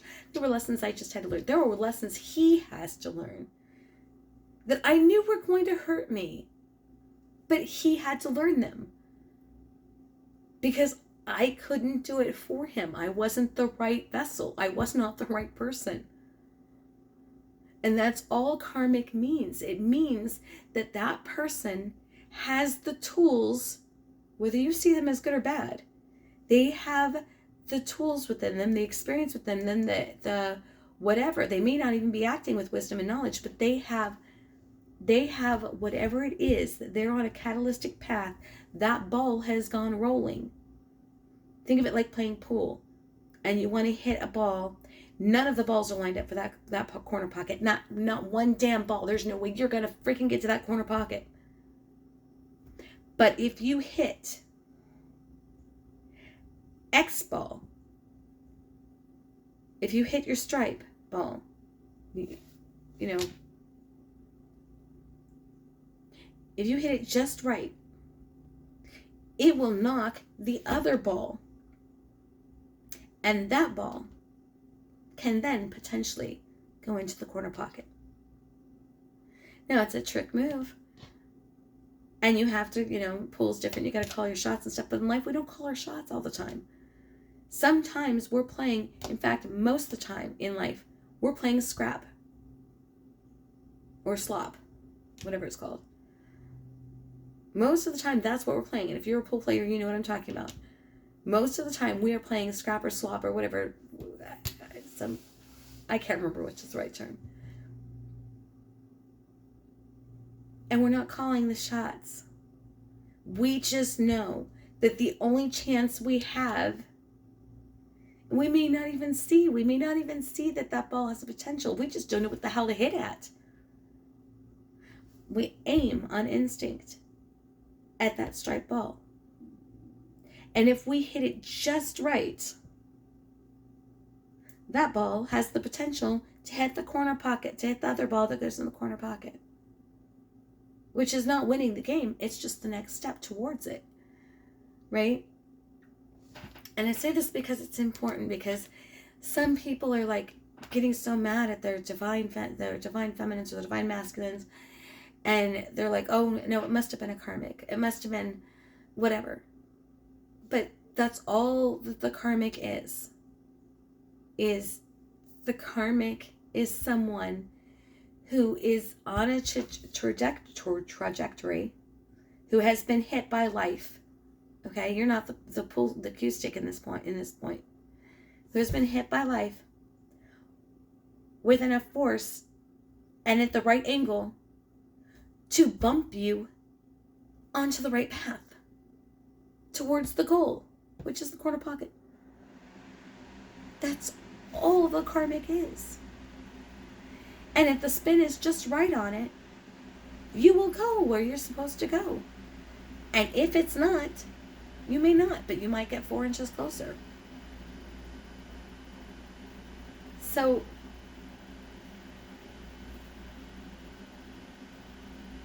the biggest part of what they're trying to say is that even if you're here, and even if you're still not sure after this video, if you're sitting here bemoaning things and getting upset and thinking, oh, I don't know if this is my twin flame or if this is a karmic or whatever, understand that a karmic is still a soulmate. We used to revere those words. We used to get so excited because we met this soulmate, this beautiful person that made us so happy initially.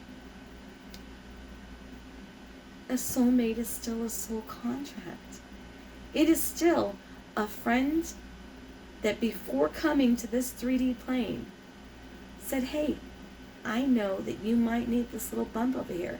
And I know that it might kind of hurt me a little bit too. But I've got you. I love you enough, even if I end up acting like I don't once we're here, to come down and do this with you. It's still a soul contract. Honor that soul contract. Does that mean you put up with abuse? Does that mean you put up with things when it's just too much, when that person is absolutely disrespecting you? No. Of course, then it's time to walk away. No matter what the title is, whether it's a higher soul contract, a lower soul contract, and all the differences, all I mean by higher soul contract and lower soul contract is when you get into soul contracts. And this is what I was taught and what I used to do. All my readings were about this. Most of them, either that or relatives that have passed coming in. But a soul contract is just, all it means when I say higher or lower, it just means to the level or degree with which you guys have agreed that you can work with each other. So it means that if you have a soul you might have a soul contract here that is, I need to actually coin a different term for this, because I always used to see them as higher than lower, but that was because in my head I'm seeing a chart that shows. So okay, so this is why I say higher and lower. This is what I see in my head. Okay, so business. I'm sorry. So I see a chart. Okay, your lower soulmate is here. This doesn't make them lower in any way vibrationally. This has nothing to do with vibration. Okay, this has to do with, on the chart that I see in my head, the higher one is up here. But what you don't see in the chart, what I can't explain very well, is that there's this chart here that says, okay, we have these many things in common, these many lessons to learn, and so we can travel this far in life together. You know, whether it's a week, 3 months, 6 months, a year, 2 years. Honestly, I've had 6-month relationships that were life changing. Doesn't mean they were positive. Doesn't mean they were great. Clearly they ended in 6 months. But some of them changed my life, were catalysts so fundamentally that it became a positive event. My life could not be what it is now if I had not gone through that. Okay, those were very important soulmates. But they were just, on the chart they were lower because their length of available time in my life, or necessary time in my life, was shorter. And then there's the higher one, because he's higher up on the chart, because his length of time is longer. Right? These are what I call the highest soulmate, is usually someone who, and the only thing that God has ever given me besides the highest soulmate, I didn't even know about. I heard twin flames twice. I got in a book on accident. I thought was on accident. It turned out to be about twin flames. I never read it. I threw it to the back of my closet because I didn't believe in twin flames. My angels had never taught me about twin flames. They had taught me about highest soulmates. That's what I knew. Okay? So that highest soulmate usually has enough in common with you that they can walk your path with you, walk your stuff with you, and you can learn some lessons from them. But usually, from whatever time they meet you, they have I thought the greatest chance of actually living out a that companionship to old age, right? And it turns out, the second time I heard about twin flames is I was doing a reading for a woman, beautiful woman, amazing woman. If she ever sees this, because I know she's into twin flames, I hope that you I wish I could remember her name. She was of, I believe, of Muslim faith, and she was an amazing woman, super gentle soul. She insisted on buying me a worry stone, which I was actually in a kind of a rough time in my life, so I really appreciated that. And to her, namaste. And I know that's not necessarily Muslim, but I think she could appreciate that. Namaste. She was the one, and I have to say all of that because I didn't believe her. She said something about twin flames, and she said she always wanted to meet her twin flame. And it's not that I meant to blow it off. Everything else that she ever said to me, I highly valued. But that one statement, I just could not make any sense of. And I asked her, I think I even said, you mean your higher soulmate? And she's like, no, I mean my twin flame. She's like, do you know anything about twin flames? I said, no. I didn't believe in twin flames. In the whole, I hadn't studied enough into quantum physics yet to understand quantum entanglement and how it was possible, and so the whole concept of one soul becoming two didn't compute. Error, what is that called? User to interface error. And so, anyway, my point is that a higher soulmate, they're there to do very similar things to a twin flame. The difference is that a twin flame is like coming home because you were once one. And this is the first time I've ever really talked about this too much and actually known the truth of these words, I guess. But it is like coming home. It is very much when what affects one affects the other. But I also think that is their strength too, because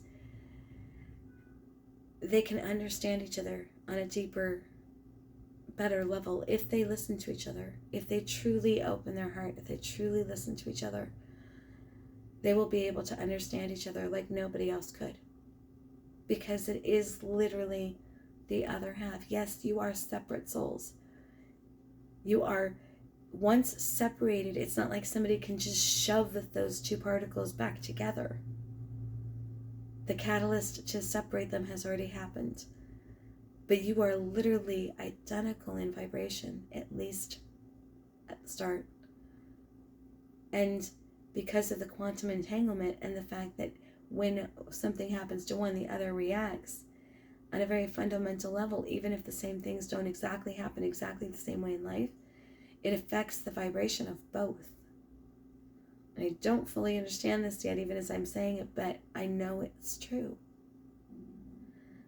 And that's why twin flames have the highest, once they get past all of their preconceived things, once they get past the whole fighting it, and they fully embrace the coming together, they're unstoppable. As long as they're resisting each other, that energy of resistance is distracting from the energy of growth. But once they are no longer resisting each other and they come into union, the two of them, and they start to live out their purposes, they are literally unstoppable. An immovable force that moves all on its own. I don't know how else to explain it. A soulmate energy, a higher soulmate energy is amazing. But they don't necessarily affect the vibration exactly the same way. So it is a little different. Now, having said this, and I'm sorry I did get caught up, of course, that's why we're all here, right? In the whole, how beautiful that looked. And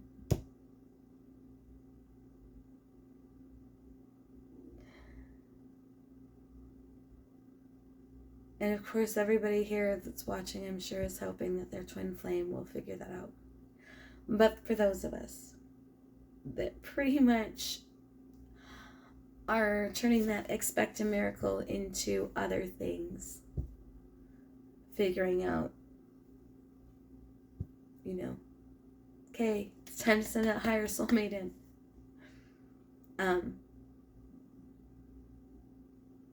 Know that is a beautiful connection too. Before I had ever seen this whole twin flame thing, and before I had seen that twin flame energy, I have seen on occasion the higher soulmates energy, and I knew that that's what they were. Like I heard the words, that's what they told me.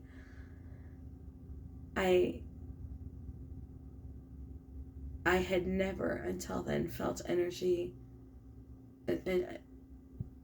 until this experience that I call twin flames. I had never seen an energy so beautiful. So, is it the same? No, not exactly. It's not going to be exactly the same. Maybe it won't feel quite like coming home as much. Is it still beautiful? Absolutely. Absolutely beautiful. So if you, I'm not saying give up on your twin flame yet. This new cycle isn't until October 31st. And only you can decide, do you want to go through a whole nother cycle? However long that lasts. For something that may never happen if the other person is just adamantly resistant and adamantly does not want to be with you. Only you can answer those questions, you and God. Pray about it, meditate about it. Getting readings can sometimes help you get clarity, but in the end, I don't even know if I have time. Like, I'm already 2 hours and 12 minutes. This is a movie. I would be putting this in my movie file already. I'm not sure how I'll do it. When I have to upload this, I will pray about it. I'm getting told that I need to open myself up to readings because somehow that will help us all. So, I'm being called to open myself up to readings. I don't know what price range they're going to be having me set, the amount, the number of hours. Like, I have no idea.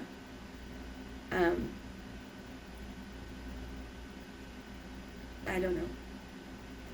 And since this is definitely a timeless reading, whatever, I strongly suspect whatever they have me put down for that particular reading for that thing is probably going to be a set amount just for people asking this, asking about this twin flame portion of things.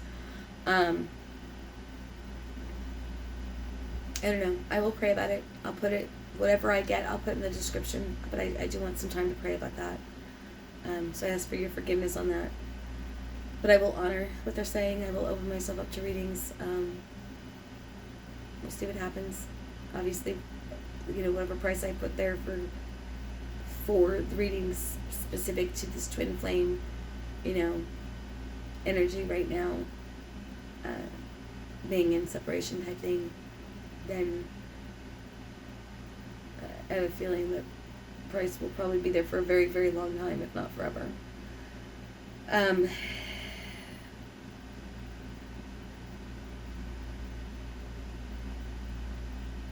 Really, it comes right back down to expect miracles.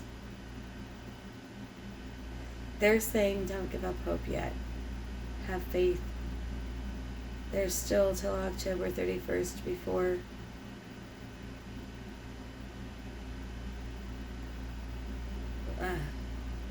my apologies. My situation might be a little bit different than other people's. I'm lacking faith and hope because mine has absolutely 100% adamantly, verbally told me, made his decision for life, forever, hands down, no going back as far as he's concerned. And so I'm going through acceptance. So I apologize, my filter like froze up for a second because they're telling me one thing and I'm resistant to that thought because I'm like, that's not but I am reading for the collective. So not everybody's has moved away. Not everybody's twin flame has adamantly said never, ever, ever. So for those of you that aren't me, specifically, they're saying don't give up hope. Expect miracles, wait for them. Some of you are going to get it. I strongly think that there's been such resistance in this wave that it may not happen before October 31st for some people. Although it will for a few. But in terms of true union, and I don't just mean, they come back to stay with you or, they move right now. I mean actual true union, like marriage commitment kind of union, whether that's a hand fasting or marriage or just a conversation about being monogamous isn't the point. It's the energy of it. The actual, we're doing things together. It's us against the world. We're a team. If you have any questions about this, go back to my couples, the 2 videos I did on couples and the energy over the last 3 years and what God was trying to teach people. Because you can't be a leader in that area if you're not living it. So, and that's part of what this union is about, is to be an example for other couples, for other people on this planet, because that energy is needed so much now, and that's a whole other thing. But having said that, there will be a small percentage of people that this could very well happen for before October 31st. It's a probably a pretty small percentage. A lot of you, like I said, a lot of you, and it's gonna be like a wave, like think of it like a lake. We might be all in the same lake. The waves still come different. There's still different waves.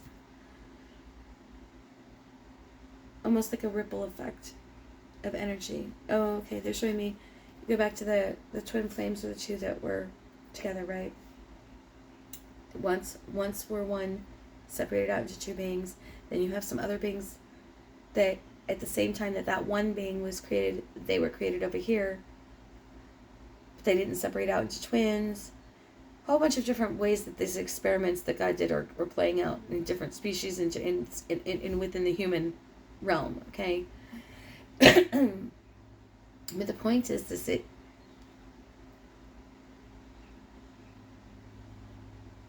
let's put it this way. Let's take two. What they're showing me is two of the balls then split into twins.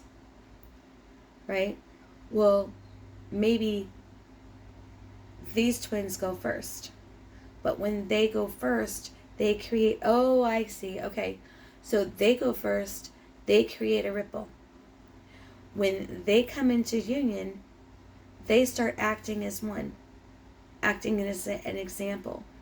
That energy then ripples out. Then other twins will start to be touched by that energy and start learning lessons from someone else, depending on where they are in their growth, right? There was a whole thing about intellect, and as you get smart, as you become more intellectual, or as you get smarter, you start learning from other people versus having to learn it the hard way all the time. Something to that effect. But anyway, their energy, their lessons start to ripple out and affect other twin flames. Okay? Then these other twin flames will start to come into union. And then their energy begins to ripple out. And everybody continues to grow because their energy continues to feed the collective. So we may not be on the same vibration, but we may not be on the same wave, right? Or reverse that. We may be on the same wavelength, but we're not on the same vibration. We're not there yet. Anyway, what they're showing me is that there's going to be a lot of you twin flames coming into union within this next cycle, within this next year. And I see it's going to be like, think 3-month increments, 3-month learning cycles, just like the seasons: spring, winter, summer, fall. I just said that out of order, but you know what I mean. Spring, summer, fall, and winter. And it just keeps rippling. So some of you there will be a very small percentage of twin flames that will come into union before the 31st. And those are going to be the catalytic twins. The ones that have come into union in time to guide these new... Oh, this is why it's important too. A lot of us have been watching some of these twin flames that have been in union for a little while. Now, their messages are still of value, but it is also going to be very valuable to watch the twins that are just coming into union. So as the twins that are just coming into union begin to live their purpose, do what they're supposed to do, they may not be guiding twins in terms of tarot readings. They may be doing all sorts of other things. But if we as a collective can support them in their new endeavors, in whatever that is, whatever it is, business-wise or whatever, but if we continue to pray for them, continue to send them positive healing energy, and continue to allow that love to flow towards them, instead of being jealous, instead of being upset that they made it first, continue to give them energy. It's valuable because their energy, when it reflects back, that's what's going to ripple out to send to the next wave. And then the next wave will come into union in about 3 months. And then another one in about 6 months. And another one in about 9 months. And it's not like all of a sudden you have on, let's see, October, November, December, January. Okay, so it's not like on January 18th, or January 31st, all of a sudden, 500,000 twin flames come into union. It doesn't work like that. You know, and you can't even say, oh, okay, on January 31st, 500 are come into, or 2. It will be happening over that 3-month period. You might have one person that does it in November, one couple, and a couple of couples in December, a couple of couples, but it's a wave, it's a cycle, right? So my point is that each cycle, we need to be excited for the people that are going into it before. Even if we decide to go for that higher soulmate thing, right? And even if we didn't get to decide, even if it wasn't our choice, we still need to send love and light and absolute happiness to everybody on this journey. Because those people, as they're coming into it, they're the wave that's going to help be that ripple effect for the next wave, and the next wave, and the next wave. And that affects you whether you end up in a twin flame union or whether you end up drawing in your higher soulmate. Right? So, anyway, their point is, don't give up hope. There are going to be a lot more twin flames coming into union this coming cycle. It only takes a couple of twin flames coming into union before October 31st to affect this next wave or cycle. And I'm being assured that there's at least a couple of them that are going to be in union before October 31st. And they will energetically be the catalyst for more. So whoever those, like, I feel like 3 or 4 really strong, so whoever they are, thank you for all the hard work. Thank you for the pain you've gone through. Thank you for everything that you have done for all of us on this journey, and that you are continuing to suffer through and do. For everybody else, hang in there. Amazing things are coming. At least it feels that way. Well, it's tears and sadness and a lot of lessons and traumas, but I also feel healing at the other side of those lessons. So,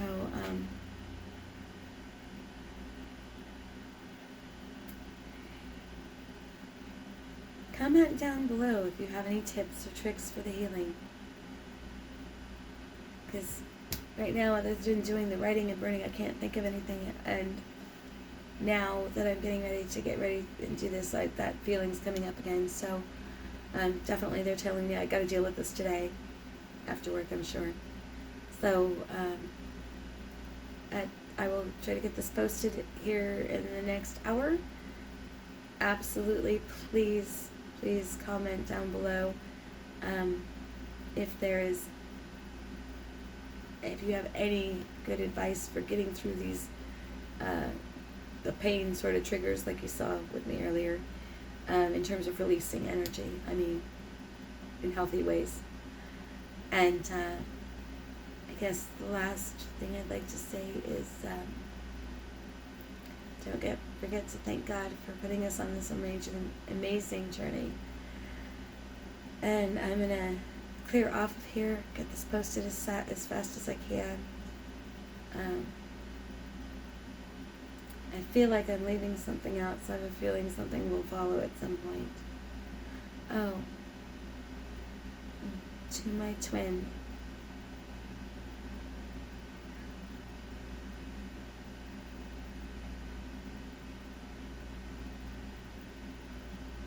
Thank you for being you. I cannot imagine this life without you. I can't,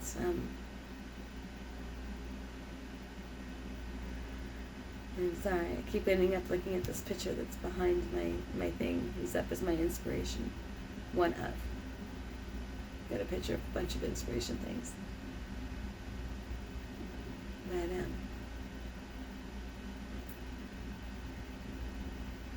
thank you for everything. I know this road has not been easy for either of us. There's no one else I would rather have gone through it all with. So if you ever see this sometime in the future, especially if we're not talking or something has happened that I can't even begin to imagine or fathom, just know that no matter what anyone ever says to you, ever, you are the most amazing person.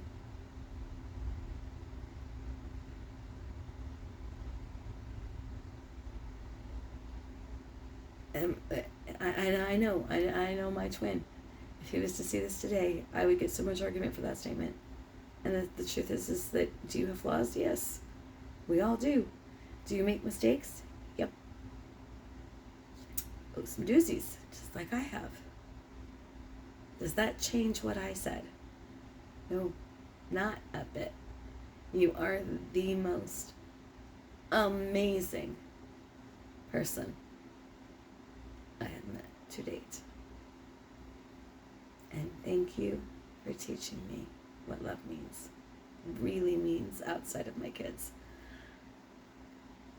And I think I included that message because that needed to be said, not just for me, but for the divine masculine collective everywhere. There are many, many divine feminines that feel that way about their masculine. And maybe you haven't been able to tell them, but maybe they will watch this because they knew that you watched this.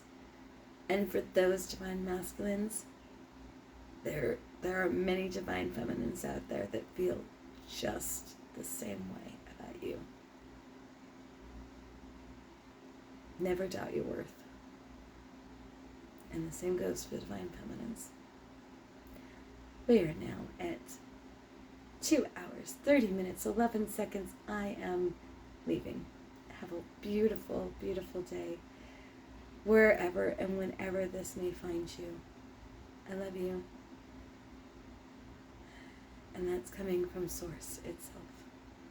I love you. Each and every one of you individually. He can count the hairs on our heads. And he knows what's in our hearts. And he knows how hard this is, and all we have to do is ask. Many of you asked for an answer, and he's giving it, so thank him too. Namaste.